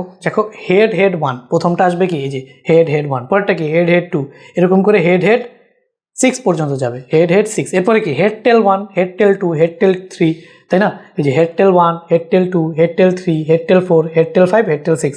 আবার কি? টেল হেড 1, টেল হেড 2, টেল হেড 3, টেল হেড 1, টেল হেড 2, টেল হেড 3, টেল হেড 4, টেল হেড 5, টেল হেড 6, এরকমভাবে টেল 1, এই যে 24টা। ঠিক আছে, তো এখন তোমার অনুকূল ফলাফল কি করতে হবে বলো তো? মুদ্রায় ভিন্ন ও ছক্কায় পূর্ণবর্গ। এখন পূর্ণবর্গ সংখ্যা 1 থেকে 6 এর ভিতরে পূর্ণবর্গ সংখ্যা কে কে আছে এটা তোমাকে আগে বুঝতে হবে। 1 থেকে 6 এর ভিতরে পূর্ণবর্গ সংখ্যা কে কে আছে? 1 আছে, 4 আছে, আর তো কোনো সংখ্যা নেই না। তাহলে 1 আর 4 গুলোকে আমরা টার্গেট করব। দেখো এখানে 1 কে যদি টার্গেট করি, কি বলছে বলতো? আবার মুদ্রায় ভিন্ন, তাহলে মুদ্রায় ভিন্ন হয় হেড টেল হবে অথবা টেল হেড হবে, এবং পূর্ণবর্গ সংখ্যা থাকা লাগবে। দেখো এখানে দেখো পূর্ণবর্গ সংখ্যাগুলো 1 এর টার্মগুলো। পূর্ণবর্গ সংখ্যা কি বলতো? 1 এর টার্মগুলো। হ্যাঁ, আচ্ছা, তাহলে আমাদের দেখো এখানে 1 এর টার্ম আছে বাট দুইটা হেড, এটা হবে না। এখানে 4 এর টার্ম আছে, দুইটা হেড, এটাও হবে না। এখানে আমাদের দেখো আর কোথায় আছে আমাদের? 4 কোথায়? 4 কোথায়? আচ্ছা দেখো আমাদের 1 এর টার্ম আর কোথায় আছে? এই যে হেড টেল 1, এখানে এটা আমাদের এটা হবে। দেখো এখানে মুদ্রায় ভিন্ন হেড টেল আছে এবং পূর্ণবর্গ সংখ্যা 1ও আছে, এইটা নেওয়া যাবে। আচ্ছা, এরপর দেখো আর কোথায় আছে? এই যে টেল হেড 1, এটা নেওয়া যাবে। টেল হেড 1 এটাও নেওয়া যাবে। দেখো টেল হেড আছে, তাই না? মুদ্রায় কি ভিন্ন আর ছক্কায় পূর্ণবর্গ, এটাও নেওয়া যাবে। তারপরে আমাদের দেখতে হবে পূর্ণবর্গ, এই যে এখানে টেল হেড 4, ঠিক আছে, এটাও নেওয়া যাবে। আরেকটা আমরা পাবো, দেখি টেল হেড 3, টেল হেড 2 তো না, টেল হেড 5, হেড টেল 4, এই যে হেড টেল 4, এই হচ্ছে গিয়ে টোটাল 4টা। দেখো পূর্ণবর্গ সংখ্যা আর নাই, বাকি যে পূর্ণবর্গ সংখ্যা 4 এর জন্য আছে, কোথায় জন্য 4 এর জন্য আছে? এই যে 4 এর জন্য আসছে, বাট এখানে কি হেড হেল্ড। সেম ভাবে তুমি 4 এর জন্য এই যে পাবা, আবার দেখো টেল 4 কোথায় পাবে? এই যে টেল 4, বাট এখানে মুদ্রায় ভিন্ন পাঠ ও ছক্কায় পূর্ণবর্গ, এটা শুধুমাত্র এই 4টাই আছে। পূর্ণবর্গ মানে 1 আর 4 থাকবে, এবং মুদ্রায় ভিন্ন পাঠ মানে হেড টেল থাকবে অথবা টেল হেড থাকবে। তাহলে আমাদের অনুকূল ফলাফল এন অফ এ, কয়টা পাইলা? 4টা। তো সুতরাং সম্ভাবনা এন অফ পি এটা সমান কত পাবা বলো তো? উপরে পাবা হচ্ছে গিয়ে 4 আর নিচে পাবা হচ্ছে কত? 24, তার মানে তুমি পাবা 1/6। কি পাবা? 1/6। এটাই হচ্ছে গিয়ে তোমার অ্যান্সার। তাহলে আমরা কত নাম্বার পড়লাম বলো তো? 4। তাহলে হচ্ছে এটা আমাদের অ্যান্সার 4 গেল এটা। আচ্ছা, এবার আমরা চলে যাই 5 নাম্বার। একটি ঝুড়িতে 10টি হিমসাগর, 12টি আম্রপালি, 13টি ল্যাংড়া ও 20টি ফজলি আম রাখা আছে। সেখান থেকে একটি আম দুইভাবে নির্বাচন করা হলো, পরস্পর বিনিময়যোগ্য নয়। এই কথাটার মানে হচ্ছে তুমি একটা যেটা তুলবা সেটা আর রাখবা না, ঠিক আছে, প্রতিস্থাপন না করে। এই কথাটার মানে হচ্ছে প্রতিস্থাপন না করে, প্রতিস্থাপন না করে। পরস্পর বিনিময়যোগ্য নয় মানে একটা যেটা তুলবা সেটা আর রাখবা না, বুঝছো? তাহলে একটি ঝুড়িতে 10টি হিমসাগর, 12টি আম্রপালি, 13টি ল্যাংড়া ও 20টি ফজলি আম রাখা আছে। সেখান থেকে একটি আম দুইভাবে নিবা। তাহলে পরস্পর বিনিময়যোগ্য নয় মানে প্রতিস্থাপন না করে, যেটা তুলবা আম সেটাকে আর আগের জায়গায় রাখবা না, এটার মানেই বোঝায় পরস্পর বিনিময়যোগ্য নয়। তাহলে 4টি আম উঠানো হলে সবগুলো আম ফজলি না হওয়ার সম্ভাবনা। তাহলে আগে সবগুলো আম ফজলি হওয়ার সম্ভাবনা বের করো, তারপরে 1 - হওয়ার সম্ভাবনা করলে না হওয়ার সম্ভাবনা। তাহলে আগে আমরা এখানে কি বের করতে হবে? এন অফ এস মানে টোটাল কয়টা আম আছে সেটা বের করতে হবে। তাহলে এখানে আছে আমাদের 10 প্লাস হিমসাগর আছে হচ্ছে 10টা, 12টি আম্রপালি, তারপর হচ্ছে 10 প্লাস এখানে আমাদের আসবে 12 সাথে প্লাস করবা কত বলো তো? 13 সাথে প্লাস করবা কত বলো তো? 20। ঠিক আছে, তাহলে 10 12 13 20, 10 12 13 20 টোটাল আম। তাহলে এন অফ এস এর ভ্যালু পেয়ে গেছো কত বলো? 10 আর 12 22, 22 আর 35 55। এখানে কত পেয়ে গেছো বলো তো? এখানে পেয়ে গেছো ভাইয়া 55। এন অফ এস হচ্ছে গিয়ে 55। আর এন অফ এ অনুকূল ফলাফল, প্রথমটার অনুকূল ফলাফল দেখো, যেহেতু তুমি এখানে এন অফ এ আসলে পরপর চেঞ্জ হবে, বাট তুমি দেখো অনুকূল ফলাফল প্রথম ক্ষেত্রে অনুকূল ফলাফলটা কত? কি আম বলছে বলো তো? সবগুলো আম ফজলি, সবগুলো আম কি ফজলি। তাহলে ফজলি হওয়ার সম্ভাবনাতে যদি বের করতে চাও তাহলে অনুকূল ফলাফল আমাদের ফজলির জন্য নিতে হবে। তাহলে ফজলির অনুকূল ফলাফল কত? 20। তাহলে এখানে আমাদের এন অফ এ আসবে কি বলো তো? 20। তাহলে আমরা নিব যে এবার লিখবা পরপর 4টি আম উঠানো হলে সবগুলো আম ফজলি হওয়ার সম্ভাবনা। তাহলে আমরা এখানে লিখবো যে ফজলি হওয়ার সম্ভাবনা। তো প্রথমে আগে ফজলি হওয়ার সম্ভাবনা লিখবো, ফজলি হওয়ার সম্ভাবনা। তো হওয়ার যে সম্ভাবনা আছে সেটা আমরা লিখবো সম্ভাবনা, ফজলি হওয়ার সম্ভাবনা। যেহেতু তুমি কয়টা আম তুলতেছো বলো তো? 4টা তুলতেছো পরপর। তাইলে দেখো প্রথমবার যখন তুমি তুলতেছো টোটাল আম আছে 55টা, 55টা থেকে তুমি তুললা কয়টা? 20টা। আচ্ছা দেখো প্রথমবার তোলার পরে একটা আম কমে গেছে, তাহলে পরের বার যদি তুলো তাহলে প্রথমবারটার উপর নির্ভরশীল, তাহলে এখানে কি পরস্পর ঘটনাগুলো গুণ হবে। তাহলে প্রথমবার যেটা তুললা সেটা হচ্ছে 20/55। পরে দেখো ফজলি প্রথমবার ধরে একটা তুলে ফেলছো, ওইটার জন্য সম্ভাবনা বের করা শেষ। এবার ফজলি আম কি হয়ে যাবে? একটা কমে যাবে না, এবং মোট আমও তো একটা কি হবে? কমে যাবে, তাই না? আচ্ছা নিচে লিখি, এটা বাকি মাঠটা নিচে লিখি, এখানে লিখি, ঠিক আছে? তো দেখো এরপরে দেখো আরও একটা তুলে ফেললা, এখন এটা হয়ে যাবে কত বলো? 18। ফজলি আম হয়ে যাবে 18, আর মোট আম একটা কমে হয়ে যাবে কত বলো তো? 53। আরও একটা তুললা, এটা হয়ে যাবে 17, এবং মোট আম হয়ে যাবে কত বলো তো? 52। এটা হচ্ছে ফজলি হওয়ার সম্ভাবনা। সো এটাকে ক্যালকুলেট করলে ফজলি হওয়ার সম্ভাবনা তুমি পেয়ে যাবে। তো এটাকে আমি যদি ক্যালকুলেট করি তাহলে আমাদের কত আসে দেখি। 20 ইন্টু, দেখো কী করতে হবে, 20 ইন্টু 19 ইন্টু 18 ইন্টু 17, যেহেতু 4বার তুলছি এরকম আসলো আর কি, divided by 55 into 54 into 53 into 52। Calculate করলে তুমি পাইতেছো যেটাই পাইতেছো 323, এখানে পাইতেছো হচ্ছে গিয়ে 323 ডিভাইডেড বাই হচ্ছে 22737, 22737। তাহলে ফজলি হওয়ার সম্ভাবনা এটা, ফজলি হওয়ার সম্ভাবনা এটা। তাহলে না হওয়ার সম্ভাবনা কি? না হওয়ার সম্ভাবনা, না হওয়ার যে সম্ভাবনা আছে, না হওয়ার সম্ভাবনা, না হওয়ার সম্ভাবনা সেটা কি? 1 - এটা 1 - হওয়ার সম্ভাবনা মানে 323 ডিভাইডেড বাই 22737। তো এটাকে ক্যালকুলেট করলে 1 - অ্যান্সার করে দিলে তুমি যেটা পাইতেছো, এটা তো আসতেছে না, বাট দাঁড়াও এই ক্যালকুলেটারে মানে এটা তো অমূলদ সংখ্যা চলে আসে। আচ্ছা আমি ফোনের ক্যালকুলেটার থেকে একটু ট্রাই করি, তাহলে 1 - দেখি সো 1 মাইনাস কি আসবে 323 ডিভাইডেড বাই হচ্ছে 22737। তো চলে আসতেছে 22414। সো 22414 22414 22737 22737 এইটাই হচ্ছে গিয়ে তোমার অ্যান্সার। এইটাই হচ্ছে গিয়ে তোমার অ্যান্সার। আশা করি বুঝতে পারতেছো। এই ক্যালকুলেটর দিয়ে হচ্ছিল না, কারণ অমূলদ সংখ্যা আসতেছিল, এটাকে ফ্র্যাকশনে নেওয়া যায় না।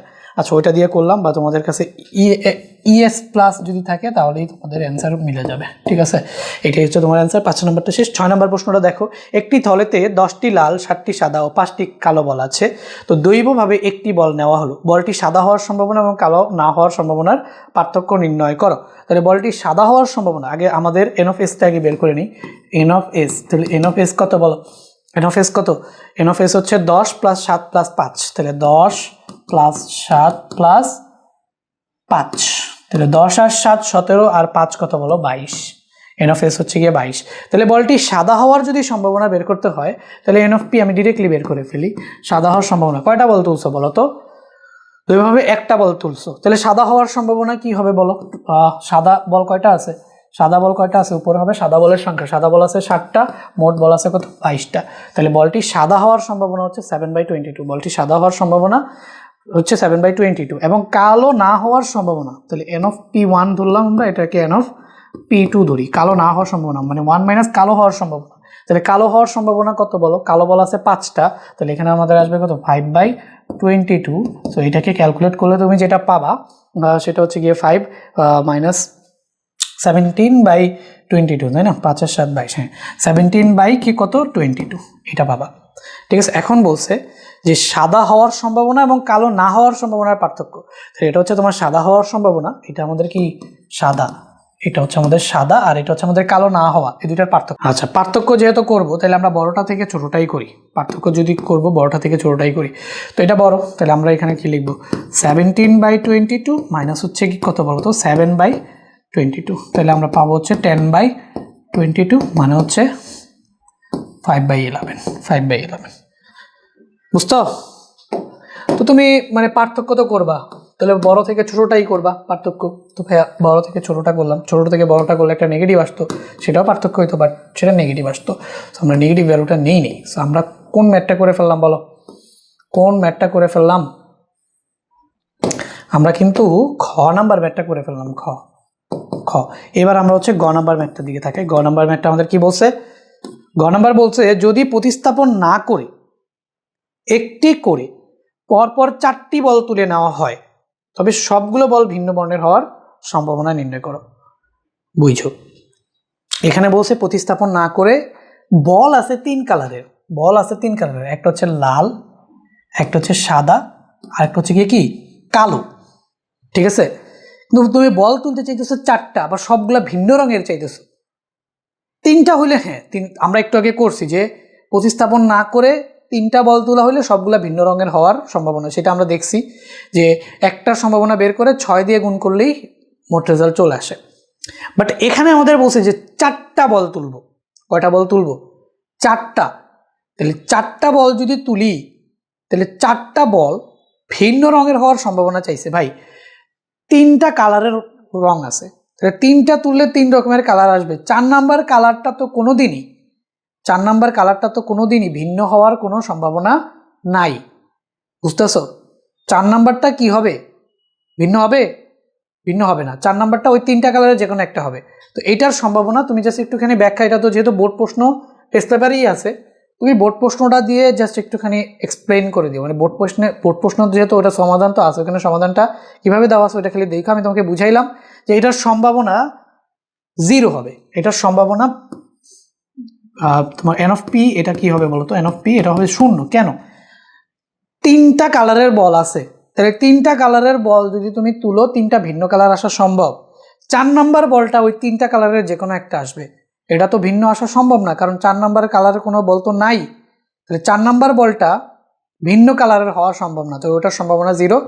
তাহলে একটা সম্ভাবনা যেহেতু 0, তাহলে মোট সম্ভাবনাই কি 0, কারণ এগুলা কি পরস্পর সম্পর্কযুক্ত, যেহেতু একটার পর একটা উঠায়া প্রতিস্থাপন করতেছি না, ঠিক আছে।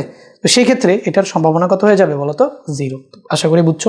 এরপরে দেখো এখানে বলছে একটি থলিতে 42টি বলের মধ্যে, আচ্ছা এটা আমাদের লাগবে না, আমাদের এই যে প্রশ্ন যেটা তুমি দিয়েছো, এটা বলছে হচ্ছে ছক্কা দুটিতে প্রাপ্ত সংখ্যা দুটির দ্বিতীয়টি প্রথমটির গুণনীয়ক হওয়ার সম্ভাবনা নির্ণয় করো। তাহলে আবার দেখো দুইটা ছক্কা একত্রে নিক্ষেপ করছে, তো দুইটা ছক্কা একত্রে নিক্ষেপ করলে আশা করি যে প্রবাবিলিটি ট্রি কীভাবে আঁকতে হয় খুবই সহজ, তোমরা সেটা পারো, প্রবাবিলিটি ট্রিটা আঁকতে পারো, ঠিক আছে। তারপরে হচ্ছে গিয়ে তুমি নমুনা ক্ষেত্রটাও লিখতে পারো। তো এখানে নমুনা ক্ষেত্রটা লিখে দিয়েছি, দেখো তো 1 1 1 2, দেখো প্রথম ছক্কায় 1, দ্বিতীয় ছক্কায় 2, 1, প্রথম ছক্কায় 1, দ্বিতীয় ছক্কায় 1, প্রথম ছক্কায় 1, দ্বিতীয় ছক্কায় 2, প্রথম ছক্কায় 1, দ্বিতীয় ছক্কায় 3, এরকম করে 1-এর জন্য 6 আসবে, 2-এর জন্য 1 থেকে 6, 3-এর জন্য 1 থেকে 6, 4-এর জন্য 1 থেকে 6, সহজ। 1-এর জন্য 1 2 3, এই যে 1 3 1 4 1 5 1 6, 2-এর জন্য আবার 1 থেকে 6, 2 1 2 2 2 3 2 3 2 থেকে 6, 3-এর জন্য 3 থেকে 6, এরকমভাবে 36টা। তাহলে আমি যদি বলি ভাইয়া এন অফ এস, তাহলে মোট নমুনা বিন্দু কয়টা, সেটা হবে গিয়ে 36টা। এখন আমাদের বলছে ছক্কা দুটিতে প্রাপ্ত সংখ্যা দুটির দ্বিতীয়টি প্রথমটির গুণনীয়ক। গুণনীয়ক মানে বুঝো, গুণনীয়ক মানে বুঝো একটা সংখ্যাকে যেই সকল সংখ্যা দিয়ে ভাগ করলে নিঃশেষে বিভাজ্য হয় না। তাহলে গুণনীয়ক দেখো, আমি যদি বলি 6-এর গুণনীয়ক, তাহলে 6-এর গুণনীয়ক 1 থেকে 6-এর ভিতরে, 1 থেকে 6-এর ভিতরে যেই সকল সংখ্যা দিয়ে 6কে ভাগ করা যায় সেগুলো হচ্ছে 6-এর গুণনীয়ক। তাহলে 1 থেকে 6-এর ভিতরে অবশ্যই 1 দিয়েও ভাগ করা যায়, 6 দিয়েও ভাগ করা যায়, আর এদের মাঝখানে 6-এর গুণনীয়ক বের করতেছি কিন্তু। তাহলে 1 থেকে 6-এর মধ্যে যেই সংখ্যাগুলো দিয়ে এটাকে ভাগ করা যায় সেগুলো হবে গুণনীয়ক। তো ভাইয়া 1 থেকে 6-এর মধ্যে 6-এর 1 দিয়েও 6কে ভাগ করা যায়, 6 দিয়েও 6কে ভাগ করা যায়। তাহলে এই যে 1ও গুণনীয়ক, 6ও গুণনীয়ক, মাঝখানে 2 দিয়ে কি 6কে ভাগ করা যায়? যায়। তাহলে 2 একটা গুণনীয়ক। 3 দিয়ে কি 6কে ভাগ করা যায়? যায়। 3 দুগুণে 6, তাহলে এই 3ও একটা গুণনীয়ক। 4 দিয়ে 6কে ভাগ করা যায় না, দশমিক আসবে। 5 দিয়ে 6কে ভাগ করা যায় না, দশমিক আসবে। তাহলে 6-এর গুণনীয়ক কে কে? 1 সকল সংখ্যার গুণনীয়ক, সকল সংখ্যার ভিতরের গুণনীয়কই হচ্ছে 1, এবং যেই সংখ্যা সে নিজেই তার গুণনীয়ক। তাহলে 6-এর গুণনীয়ক। আর এদের মাঝখানে 6কে 2 দিয়েও ভাগ করা যায়, 3 দিয়েও ভাগ করা যায়, তাহলে মাঝখানে দুটো গুণনীয়ক হচ্ছে 2 3। আশা করি বুঝছো। এবার দেখো আমাদের বলছে দ্বিতীয়টি প্রথমটির গুণনীয়ক। তাহলে প্রথমে যেই সংখ্যাটা থাকবে সেটার গুণনীয়ক হবে কি? দ্বিতীয় সংখ্যা। দ্বিতীয়টি প্রথমটির গুণনীয়ক। তার মানে আমরা প্রথম সংখ্যার দিকে তাকাবো, তাকায়া দেখবো যে এটার গুণনীয়ক দ্বিতীয়টা কিনা। প্রথমটার দিকে তাকাবো, এইটার গুণনীয়ক দ্বিতীয়টা কিনা। তাহলে দেখো 1-এর গুণনীয়ক 1 হইতে পারে, হ্যাঁ, তাহলে আমাদের এইটা নিতে পারবো আমরা। 1-এর গুণনীয়ক কি 2 হইতে পারে না? 1-এর গুণনীয়ক তো মানে 1-এর চেয়ে বড় হইতে পারে না। আমরা দেখছি গুণনীয়ক সর্বোচ্চ ওই সংখ্যা পর্যন্ত হয়, ওই সংখ্যা থেকে বড় হইতে পারে না। এবার দেখো 5-এর গুণনীয়ক 1 হইতে পারে, হ্যাঁ পারে। 5-এর গুণনীয়ক 2 হইতে পারে, পারে না। 3 হতে পারে না, পারে না। 4 হতে পারে না, পারে না। 5-এর গুণনীয়ক কি 5 হতে পারে? হ্যাঁ পারে। 5-এর গুণিতক 6 না, পারে না। 6-এর একটা গুণনীয়ক কি 1 হতে পারে? হ্যাঁ পারে। 6-এর একটা গুণনীয়ক কি 2 হতে পারে? হ্যাঁ, 3 দুগুণে 6, পারে। 6-এর একটা গুণনীয়ক কি 3 হতে পারে? হ্যাঁ পারে। 6-এর গুণনীয়ক 4 না, পারে না। 6-এর গুণিতক 5 পারে না। 6-এর গুণিতক 6 পারে। তাহলে আমরা টোটাল দেখবো যে এন অফ এ টোটাল নমুনা বিন্দু আমাদের কয়টা হয়েছে? 1টা 2টা 3টা 4টা 5টা 6টা 7টা 8টা 9টা 10টা 11টা 12টা 13টা 14টা। তাহলে 14/36, 14 বাই কত বলো তো? 36। তাহলে 14 যদি আমরা এখন কাটাকাটি করি, কত দিয়ে কাটাকাটি করা যায়? আচ্ছা 14 2 দিয়ে যায়, ঠিক আছে। 7/18, ঠিক আছে, 7/18। তো 8 নম্বর প্রশ্ন বলছে নাইম 12টি প্রশ্নের মধ্যে 6টি প্রশ্নের উত্তর দিতে পারে। জুথি ওই 12টি প্রশ্নের মধ্যে 7টি প্রশ্নের উত্তর দিতে পারে। একটি প্রশ্ন দৈবভাবে নির্বাচন করা হলো। তো ক নাম্বারটা দেখো, ক নাম্বার বলছে নাইম ও জুথির পৃথকভাবে উত্তর দেওয়ার সম্ভাবনা। তাহলে প্রথমে আমরা যদি নাইমের জন্য বের করি, নাইমের সম্ভাবনা, তো নাইমের জন্য সম্ভাবনা যদি বের করো, তাহলে এটা হচ্ছে আমাদের নাইমের জন্য ডিরেক্টলি সম্ভাবনা বের করে ফেলি। নাইমের সম্ভাবনা, ঠিক আছে, নাইমের পৃথকভাবে সম্ভাবনা। তো তুমি বুঝবা তো না যে সংক্ষেপে করতেছি। নাইমের পৃথকভাগের সম্ভাবনা, তাই নাইমের টোটাল প্রশ্ন আছে 12টা, উত্তর করতে পারে কয়টা? 6টা। তাহলে এটা হবে আমাদের কি 6/12 মানে হচ্ছে 1/2, ঠিক আছে। তাহলে নাইমের পৃথকভাবে প্রশ্ন সলভ করার সম্ভাবনা হচ্ছে 1/2, ঠিক আছে। আর জুথি 12টি প্রশ্নের মধ্যে 7টা করতে পারে। তাহলে জুথির তোমার হচ্ছে পৃথকভাবে সমাধান করার যে সম্ভাবনা সেটা হচ্ছে কত? 7/12, 7/12 মানে হচ্ছে 7/12, এটাই। তো পৃথকভাবে সম্ভাবনা আমাদের বের করতে বলছিল, তাহলে আমরা পৃথকভাবে সম্ভাবনা বের করে ফেললাম। পৃথকভাবে সম্ভাবনা আমরা বের করে ফেলছি। এবার আমরা খ নাম্বার প্রশ্নটার দিকে উত্তর করি, দেখি খ নাম্বার প্রশ্নটা উত্তর করি। তো খ নাম্বার প্রশ্নে আমাদের বলছে যে কোনো একজনের উত্তর দেওয়ার সম্ভাবনা। তাহলে যে কোনো একজনের উত্তর মানে হচ্ছে অন্তত একজন, অন্তত কি বলতো, অন্তত অন্তত একজন, যে কোনো একজন মানে কি বলতো, অন্তত একজন, বুঝছো? মানে অন্তত একজন এই কথাটার মানে কি, হয় নাইম দিবে, না হয় জ্যোতি দিবে, না হয় নাইম আর জ্যোতি দুইজনই দিবে, হয় নাইম দিবে, না হয় জ্যোতি দিবে, অথবা না নাইম এবং জ্যোতি দুইজনই দিবে। তিনটা কেস। তো আমরা এই টাইপের একটা সম্ভাবনা করছি। তিনটা কেস যদি হয় তাহলে হয় নাইম দিবে, জ্যোতি দিবে না, তাই না? তো যে কোনো একজনের উত্তর দেওয়ার সম্ভাবনা, তাহলে নাইম উত্তর দিবে, জ্যোতি দিবে না, সেটা একটা কেস। আবার জ্যোতি দিবে, নাইম দিবে না, সেটা আরেকটা কেস।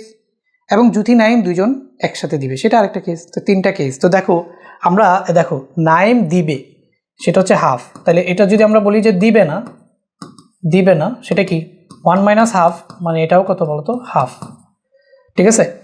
এবং জ্যোতি দিবে সেটা হচ্ছে 7/2, তাহলে জ্যোতির জন্য যদি আমরা দিবে না বের করি, জ্যোতির জন্য যদি আমরা দিবে না বের করি, এটা কিন্তু ক্ষয়ের একটা পোর্শন, বাট ওইখানে করাচ্ছি, তোমাদের তো বুঝাচ্ছি, তোমরা সাজায় গুছায় নিজেরা করে নিও।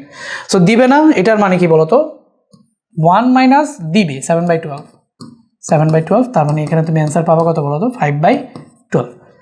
এখন যদি আমি সম্ভাবনা বের করতে চাই, সম্ভাবনা, সম্ভাবনাটা কিভাবে আসবে দেখো, প্রথম কেসটা কি বলছিলাম বলতো, যে নাইম দিবে কিন্তু জ্যোতি দিবে না, ঠিক আছে, নাইম দিবে জ্যোতি দিবে না। তাহলে নাইম যদি দেয় তাহলে নাইম কি 1/2, এবং জ্যোতি দিবে না, জ্যোতি না দেওয়ার সম্ভাবনা কি 5/12। তো এই একটা কেস শেষ হয়ে যখন আমরা আরেকটা কেস নিয়ে কথা বলবো, সেটার মাঝখানে কি হবে বলতো, সেটার মাঝখানে হচ্ছে গিয়ে প্লাস হবে। তো প্লাস হয়ে এবার কি হবে বলতো, জ্যোতি দিবে কিন্তু নাইম দিবে না, তাই না? তাহলে জ্যোতি যদি দেয় তাহলে জ্যোতি দিলে 7/12 দেওয়ার সম্ভাবনা, এবং নাইম না দেওয়ার সম্ভাবনা কত, হাফ। আরেকটা কেস কি বলছি বলতো, নাইম জ্যোতি দুইজনই দিবে। আরেকটা কেস কি বলছি, নাইমও দিবে জ্যোতিও দিবে। তো সেটার মাঝখানে কি হবে বলতো, প্লাস। দুটা ভিন্ন কেস হইলে, মানে কেস যখন সুইচ করবো প্লাস, আর কেস যখন একই থাকবে তখন হচ্ছে গিয়ে ইনটু। তো এখন দেখো নাইম জ্যোতি দুইজনই যদি দেয় তাহলে এটা আমাদের কত আসবে বলো, 1/2 ইন্টু 7/12, তাহলে 1/2 ইন্টু 7 কত বলো, 12, এটাই। সো এবার ক্যালকুলেট করো, তাহলে এখানে কত আসবে বলো তো, 5/24 প্লাস এখানে চলে আসবে 7/24 প্লাস এখানে চলে আসবে 7/24। তো দেখো এখান থেকে নিচে চলে আসবে 24, আর এখানে কত আসবে বলো তো, 5, 7, 7, 14, 19, 19/24, 19/24। বুঝছো? বুঝছো খ নাম্বার প্রশ্নটার উত্তর? বুঝছো? আশা করি বুঝছো। এবার চলো গ নাম্বার প্রশ্নটার উত্তর, আরো সহজ, সেটা আমরা একটু সলভ করি।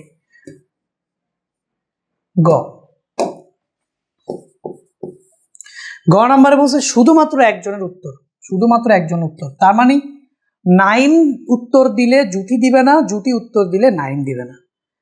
তাহলে আমরা দুইটা ঘটনা পাবো, একটা হচ্ছে নাইম দিবে জ্যোতি দিবে না, তাহলে এরা হচ্ছে পরস্পর নির্ভরশীল ঘটনা, এদেরকে গুণ করব। আবার আরেকটা ঘটনা বানাবো, জ্যোতি দিবে নাইম দিবে না, এরাও পরস্পর নির্ভরশীল ঘটনা, এদের এই দুইটাকে গুণ করব, কিন্তু দুইটা আলাদা কেস, এই জন্য আবার দুইটাকে কি করে দিব, যোগ করব। তো দেখো প্রথম ক্ষেত্রে দেখো নাইম দিবে, তাহলে নাইম দিলে ওর সম্ভাবনা কত, 1/2, এবং নাইম দিলে জ্যোতি দিবে না, এরা নির্ভরশীল কেস, তাহলে জ্যোতি দিবে না, সেটা কত পারে কত, 5/12, এবং মাঝখানে কি দিব, প্লাস। এবার কি করব বলো, এবার প্রথমে ছিল নাইম দিবে জ্যোতি দিবে না, এবার জ্যোতি দিবে নাইম দিবে না, তাহলে নাইম দিবে না, এটা সম্পূর্ণ কত বলতো, হাফ, তাই না? প্রথমে দিলাম নাইম দিবে মানে হাফ, জ্যোতি দিবে না মানে 5/12, পরের একটা কেস হচ্ছে জ্যোতি দিবে নাইম দিবে না মানে কত, হাফ। তো এবার এই দুটাকে দেখো, তাই এখানে আসবে 5/24 প্লাস এখানে আসবে কত, 7/24, 7/24, 5 আর 7 12, তাহলে 12/24, তো এখানে চলে আসবে হাফ। এটাই তোমার অ্যান্সার। বুঝছো 8 নম্বর প্রশ্নের উত্তর? ঠিক আছে, এবার চলো 9 নম্বর প্রশ্ন উত্তর দেখি। একটি ঝুড়িতে Xটি লাল, Yটি সাদা ও Zটি কালো মার্বেল আছে। তাহলে দেখো আমাদের আসলে সাদা মার্বেল কয়টা, আমরা একটু লিখে ফেলি। দেখো এখানে আমরা যদি দেখি সাদা, তো সাদা মার্বেল কয়টা বলো একটি জুড়িতে? সাদা মার্বেল আছে হচ্ছে গিয়ে আমাদের 60টা। তাহলে এই যে সাদা মার্বেল হচ্ছে 60টা। এবার যদি আমরা দেখি লাল মার্বেল, তো লাল মার্বেল আছে হচ্ছে 10টা। লাল মার্বেল হচ্ছে আমাদের 10টা এবং জেডটি কালো, তাহলে কালো মার্বেল আছে হচ্ছে আমাদের কয়টা বলো তো? 5টা। তাহলে কালো মার্বেল আছে হচ্ছে 5টা, কালো সমান হচ্ছে 5টা।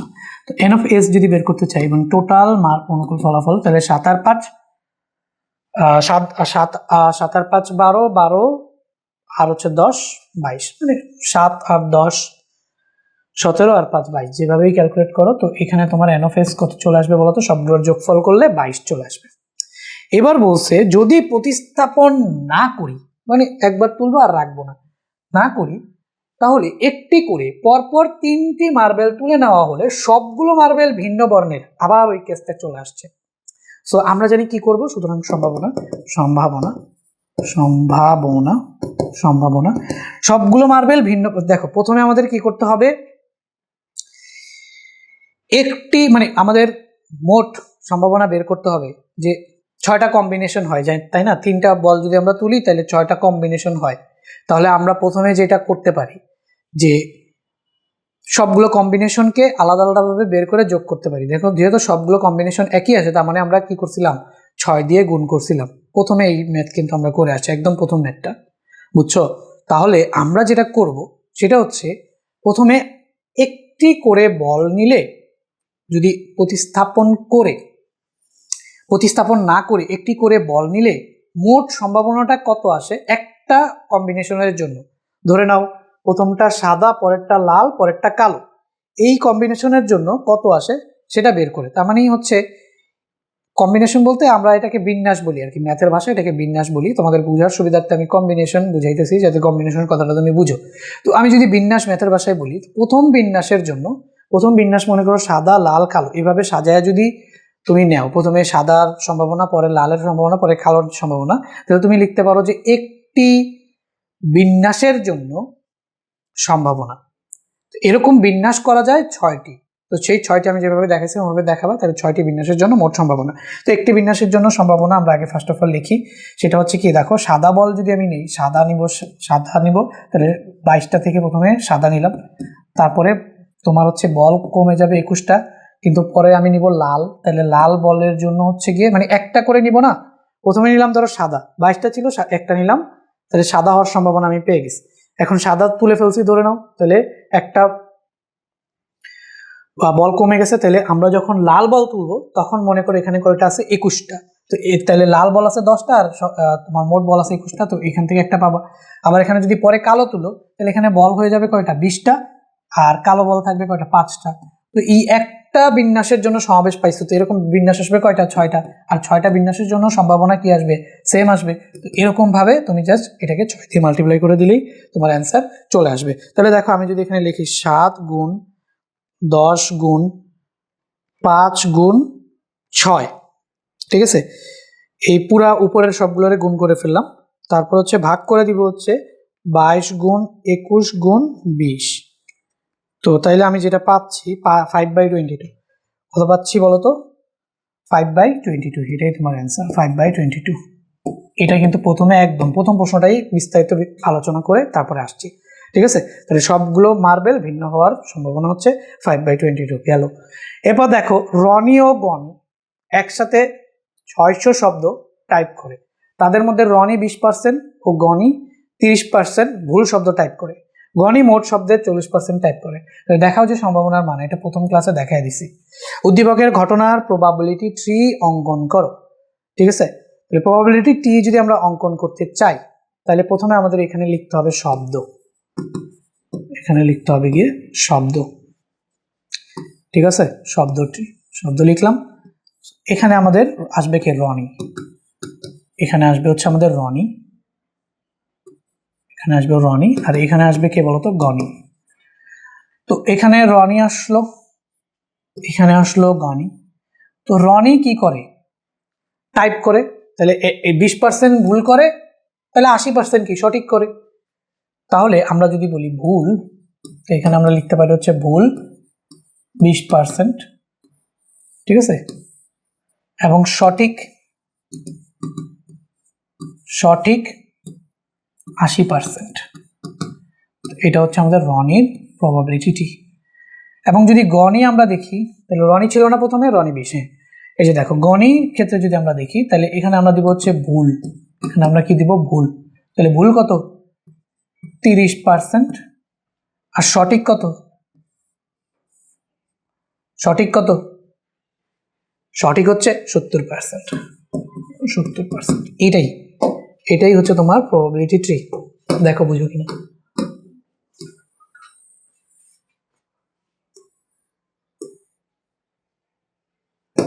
তো আমরা কত নাম্বার করলাম বলো তো? খ নাম্বার করলাম, দেখো বুঝো কিনা। আচ্ছা, এবার আমরা যদি গ নাম্বার প্রশ্নের দিকে একটুখানি তাকাও। গ নাম্বার বলছে গণি ও রনির নির্ভুল শব্দ টাইপ করার সম্ভাবনা কত? বুঝতে পারছো? নির্ভুল শব্দ টাইপ করার সম্ভাবনা কত? তো নির্ভুল শব্দ টাইপ করার সম্ভাবনা যদি আমরা বের করতে চাই তাহলে আমরা এটাকে কিভাবে করতে পারি? প্রথমে আমাদের দেখতে হবে যে রনি কতটা শব্দ টাইপ করে, গণি কতটা শব্দ টাইপ করে। তারপরে মোট শব্দ তো আমরা জানি।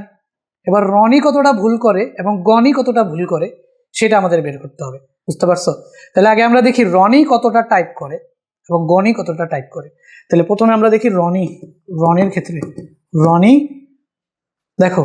আচ্ছা, গণিতটা আগে দেওয়া আছে তো গণিতটা আগে করে নিই। গণি টাইপ করে হচ্ছে কত পার্সেন্ট বলো তো? গণি টাইপ করে কত? গণি মোট শব্দের 40% টাইপ করে। তাহলে গণি টাইপ করে 40%। তাহলে 40%-এ কয়টা হয় সেটা আমরা দেখব। টাইপ করে কত বলতো? 40% মোট শব্দের। সুতরাং গণি টাইপ করে, তো সুতরাং গণি টাইপ করে এটা আমরা কত বের করবো বলতো? 6000টা শব্দ, সেখানে যদি 40% হয় তাহলে 40/100। তাহলে এটা কাটা, এটা কাটা, 4×6 2400। তাহলে গণি টাইপ করে কয়টা বলতো? 2400 শব্দ। ঠিক আছে, গণি টাইপ করে কত? 2400 শব্দ। এখানে গণি ভুল করে হচ্ছে গিয়ে কি 30%। তাহলে নির্ভুল করে কি বলতো? 70% না? তাহলে আমাকে এখানে নির্ভুলটা বের করতে হবে। তাহলে দেখো গণি নির্ভুল টাইপ করে, সেটা আমরা একটু যদি বের করতে চাই। সুতরাং গণি নির্ভুল টাইপ করে, গণি নির্ভুল টাইপ করে কয়টা নির্ভুল টাইপ করে? তো গণি নির্ভুল টাইপ করে তো ভাইয়া টোটাল টাইপ করে কত? 2400। তার মধ্যে 30% যদি ভুল করে তাহলে 100 - 30, তাহলে সঠিক করে কত পার্সেন্ট বলতো? 70% কি করে? সঠিক করে। তাহলে এইটা হচ্ছে টোটাল 2400 টাইপ করে, তার মধ্যে 70% সঠিক করে। তাহলে আমরা গণি নির্ভুল টাইপ করে মানে সঠিক, নির্ভুল টাইপ করা মানে কি? সঠিক করা। তো সেটা যদি বের করতে চাই এটা কত আসবে? 70/100। পার্সেন্টেজটা উঠাই দিলে এই যে এটা কাটা, এটা কাটা, তাহলে তুমি এখানে যেটা পাবা 240। তো আমরা একটু মাল্টিপ্লাইটা করে নিই, ধরো 240 ইন্টু হচ্ছে গিয়ে কত বলো তো 7, তাহলে তুমি পাইতেছো 1680। তাহলে 1680টি ও সঠিক টাইপ করে। বুঝতে পারছো? গণি কি করে? 1680টি সঠিক টাইপ করে। বুঝতে পারছো? এই সেম কাজটা আমরা এবার কার জন্য বের করবো বলতো? সেম জিনিসটা আমরা এবার বের করবো হচ্ছে রনির জন্য। সেম জিনিসটা আমরা এবার বের করবো রনির জন্য। সো রনির জন্য যদি আমরা বের করি তো এখানে আমরা জাস্ট গণির জায়গায় কি দিয়ে দিব? রনি। এখানে গণির জায়গায় দিয়ে দিব হচ্ছে রনি। তাহলে এই হচ্ছে আমাদের গণি। তো গণিটা সরি, এটা তো গণির জায়গায় রনি দিব, রনি। সো এখানে আমরা দিব হচ্ছে রনি টাইপ করে 60%। কত পার্সেন্ট? 60। কারণ কি দেখো তো, মোট শব্দের 40% যদি গণি টাইপ করে তাহলে রনি টাইপ করবে কি বলতো? 100 - 40, তার মানে হচ্ছে 60%। এটা বোঝাই যায়। তাহলে রনি টাইপ করে, তুমি চাইলে ওটা এখানে 60 ডিরেক্টলি না লিখে 100 মাইনাস এটা লিখতে পারো। দেখো 100 - 40, 100 - 40 সমান হচ্ছে 60%, এটাও লিখতে পারো। আচ্ছা, এবার দেখো রনি টাইপ করে 6000-এর এখানে তুমি জাস্ট কত বসাবা? 60 বসাবা। তাহলে ক্যালকুলেশনটা কি আসবে? এখানে জাস্ট কি বসাবা দেখো তো? 60 বসাবা। তাহলে এটা কাটাকাটি যাবে, 6×6 3600। এখানে কি হবে? 3600টি ওই টাইপ করে। তাহলে নির্ভুল টাইপ করে। তাহলে ও যদি নির্ভুল টাইপ করে তাহলে দেখো তো ও ভুল টাইপ করে কত পার্সেন্ট? 20%। তাহলে নির্ভুল কত হবে? 100 - 20 সমান কত? 80% হবে কি নির্ভুল। তো এখানে 70-এর জায়গায় জাস্ট কি আসবে বলতো? 80। এখানে 70-এর জায়গায় জাস্ট 80 আসবে এবং শূন্য কাটা। আর এখানে কত হয়ে যাবে বলো তো? এই যে ননই নির্ভুল টাইপ করে, তো টোটাল টাইপ করে 3600, তাহলে নির্ভুল যদি 80% হয় তাহলে এখানে কত বসবে? 3600। তো 3600 বসলে এই যে শূন্য কাটা, তাহলে 360 ইন্টু 8 করলে কত আসে দেখি? 360 ইন্টু 8 করলে আসে হচ্ছে 2880। 2880। তাহলে দুইজনে মিলে, রনি ও গনি মিলে নির্ভুল টাইপ করে, রনি ও গনি মিলে দুজনে মিলে নির্ভুল টাইপ করে, নির্ভুল টাইপ করে দুজনে মিলে যদি নির্ভুল টাইপ করে সেটা কি হবে?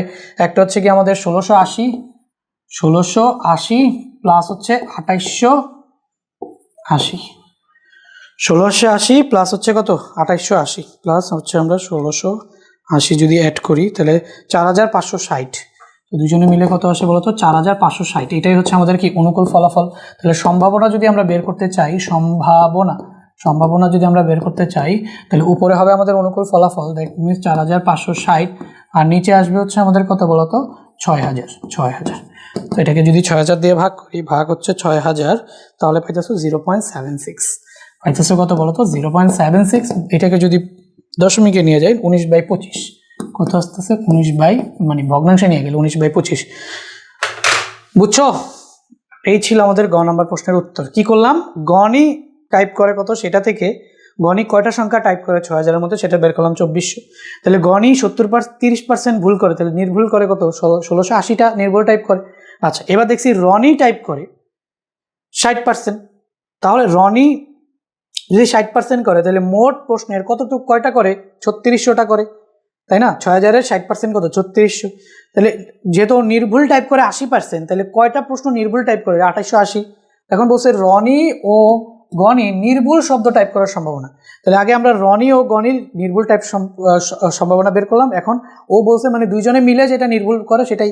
তাহলে এখন আমাদের রনি ও গনি দুজনে মিলে নির্ভুল টাইপ করে 4560টা, তাহলে নির্ভুল করে 4560টা। তাহলে এখানে আমাদের মোট বর্ণ ওরা টাইপ করে কয়টা? 6000। তাহলে 6000-এর ভিতরে এতটা করে নির্ভুল, তাহলে নির্ভুল করার সম্ভাবনা, এটা অনুকূল ফলাফল বাই মোট ফলাফল। তাহলে তোমার কি চলে আসে বলো তো? 19/25, এটাই চলে আসে সম্ভাবনা। 10 নম্বরটা গেল।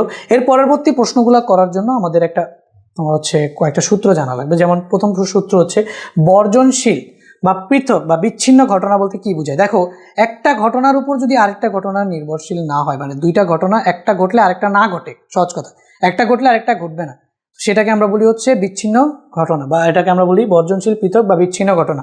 এখানে লেখা আছে দেখো, যে দুটি বা ততোধিক ঘটনা একসাথে ঘটতে পারে না তাদের বর্জনশীল ঘটনা বলে। ধর একটা মুদ্রা মারলা, তাহলে মুদ্রা হেড আর টেল জীবনে একসাথে আসতে পারবে না, হেড আসলে টেল আসবে না, টেল আসলে হেড আসবে না, তাহলে এরা হচ্ছে কি পরস্পর বিচ্ছিন্ন অথবা বর্জনশীল অথবা পৃথক ঘটনা। তো ওই ঘটনার ক্ষেত্রে তুমি যদি এ ইন্টারসেকশন বি, এ কি বলো? মনে করো দুইটা ঘটনা বললাম না, দুইটা ঘটনার একটা ঘটনা মনে করো পি অফ এ, একটা ঘটনার সম্ভাবনা পি অফ এ, আরেকটা ঘটনার সম্ভাবনা মনে করো পি অফ বি। এখন তুমি যদি চাও দুইটা ঘটনা একসাথে ঘটার সম্ভাবনা, এটা তো সম্ভব না, কারণ এটাই তো বিচ্ছিন্ন ঘটনা, তো ওটা 0। কিন্তু যদি চাও যে দুইটা মিলে কি ঘটনা, মানে দুইটা ঘটনার সম্ভাবনা ইউনিয়ন, মানে দুইটা মিলে যে ঘটনাটা ঘটতে পারে সেটা বের করতে চাও, তাহলে P of A union B দিয়ে সেটাকে প্রকাশ করা হয়। সেটা কি হবে? P of A plus P of B, মানে এ ঘটার সম্ভাবনা প্লাস বি ঘটার সম্ভাবনা যোগ করে এ আর বি একসাথে ঘটার সম্ভাবনাটা তুমি চাইলে কি করতে পারো? বের করতে পারো। মানে একসাথে বলতে আলাদা আলাদা হয়ে দুইটা মোট ঘটনা আর কি, যতগুলো ঘটনা ঘটা সম্ভব সবগুলোর একসাথে ইউনিয়ন নিতে চাও, সেক্ষেত্রে যোগ করে দিবা। বুঝছো? এবার দেখো অবর্জনশীল ঘটনা। অবর্জনশীল ঘটনা মানে একই সাথে একটা ঘটনা মানে রিপিটেশন হইতে পারে, মানে দুইটা ঘটনা একসাথে ঘটতে পারে। সহজ কথা, দুইটা ঘটনা একসাথে, এখানে লেখা আছে দেখো, যে দুইটি বা ততোধিক ঘটনা একসাথে ঘটতে পারে। যেমন আমি তোমাকে বলি 1 থেকে 10 পর্যন্ত আমি তোমাকে বললাম বেজোড় সংখ্যার সম্ভাবনা। তো বেজোড় সংখ্যার সম্ভাবনা ধরো পি অফ এ, সেটা তুমি কিছু একটা বের করলা, সেটা অবশ্যই হাফ হবে। এবং আমি বললাম যে বেজোড় সংখ্যার সম্ভাবনা হচ্ছে হাফ। আমি বললাম ওই সংখ্যাটা 2-এর গুণিতক, মানে 2-এর নামতা হওয়ার সম্ভাবনা। তাহলে এখন 2-এর নামতা হওয়ার সম্ভাবনা কি আছে বলো তো? 2, দেখো একটা সংখ্যা ধরো আমি যদি বলি যে এখান থেকে 5 ধরে নাও, বেজোড় সংখ্যা হওয়ার সম্ভাবনা আমি তোমাকে বলছি না? তাহলে 5 একটা কি বলো? বেজোড় সংখ্যা কিনা? 5 একটা বেজোড় সংখ্যা। তাহলে এখানে এই সম্ভাবনার ভিতরে 5 আসতে পারে। আবার আমি তোমাকে যদি বলি 5-এর গুণিতক আরেকটা সম্ভাবনা বের করো, যে এখানে হচ্ছে 5-এর গুণিতক, তো সেটাও আসবে কত, 5 10, তাহলে ওটা কত আসবে আমাদের টোটাল 10টা, তাহলে 1/5, ওটা কত আসবে টোটাল হচ্ছে 2টা, তাহলে 2/10, তার মানে হচ্ছে 1/5। এটা আমি কি লিখছি বলতো, বেজোড়। এটা হচ্ছে গিয়ে বিজোড় হওয়ার সম্ভাবনা, এটা আমি লিখছি হচ্ছে বিজোড় হওয়ার সম্ভাবনা। এবং এটা আমি লিখছি কি বলতো, 5-এর গুণিতক, 5-এর গুণিতক হওয়ার সম্ভাবনা, গুণিতক হওয়ার সম্ভাবনা। 1 থেকে 10-এর ভিতরে বেজোড় হওয়ার সম্ভাবনা হচ্ছে গিয়ে হাফ, এবং 5-এর গুণিতক হওয়ার সম্ভাবনা হচ্ছে গিয়ে কত, 1/5।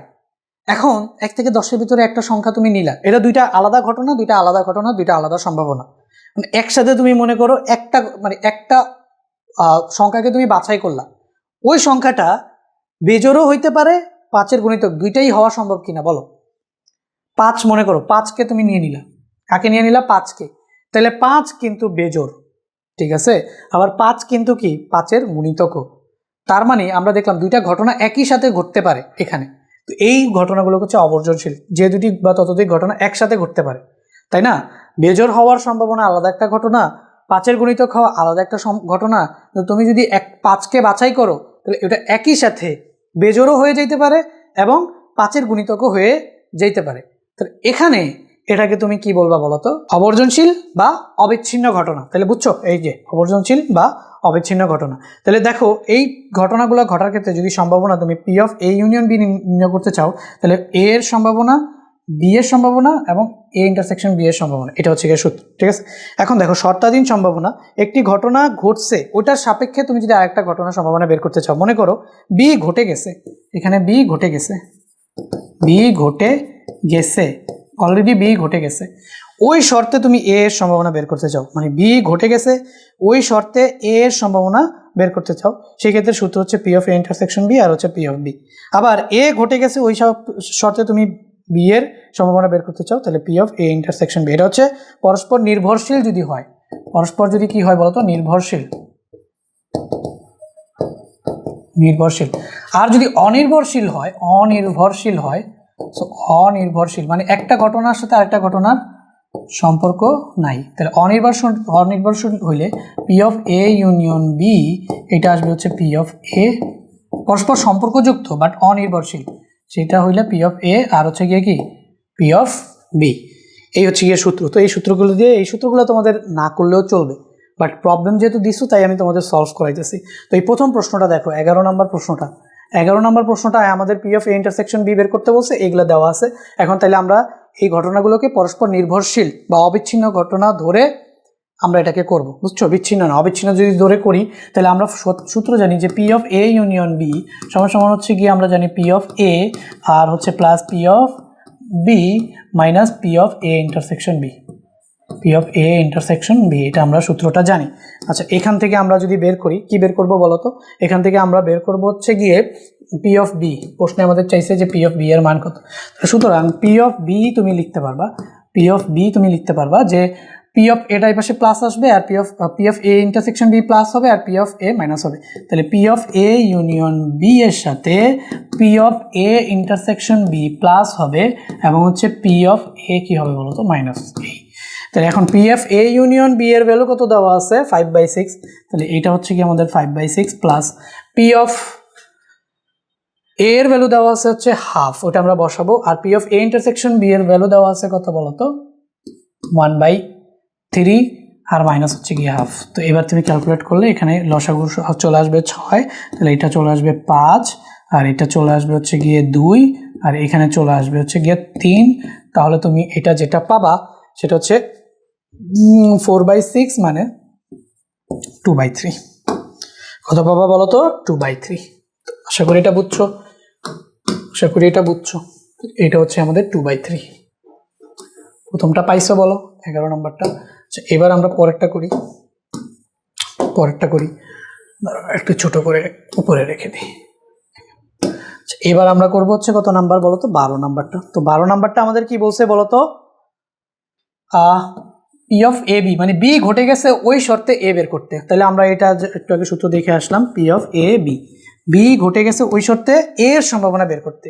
তাহলে আমরা এখানে দেখলাম উপরে হবে আমাদের P of A intersection B, A intersection B, নিচে হবে যে ঘটনাটা ঘটে গেছে সেটার সম্ভাবনা মানে পি অফ বি। বুঝতে পারছো? তাহলে এ ইন্টারসেকশন বি আমাদের কত দেওয়া আছে? P of A intersection B আমাদের দেওয়া আছে হচ্ছে 1/3। আচ্ছা, পি এ ইন্টারসেকশন বি দেওয়া আছে হচ্ছে আমাদের 1/3 divided by P of B. P of B আমাদের দেওয়া আছে কত বলতো? 3/4। তো এটাকে উল্টায় যদি দাও তাহলে 1/3 থাকবে, মূল ভাগটাকে গুণ করলে এটা আসবে 4/3, তাই না? এটা কি চলে আসবে বলতো? 4/3, তাহলে 4/9। তাহলে 4/4 কত? 9। 2 নম্বরটার অ্যান্সার হচ্ছে 4/9, মানে 12 নম্বরটা। 12 নম্বরটা আমরা শেষ করলাম। এবার হচ্ছে আমরা কত করবো বলো? 13 নম্বরটা।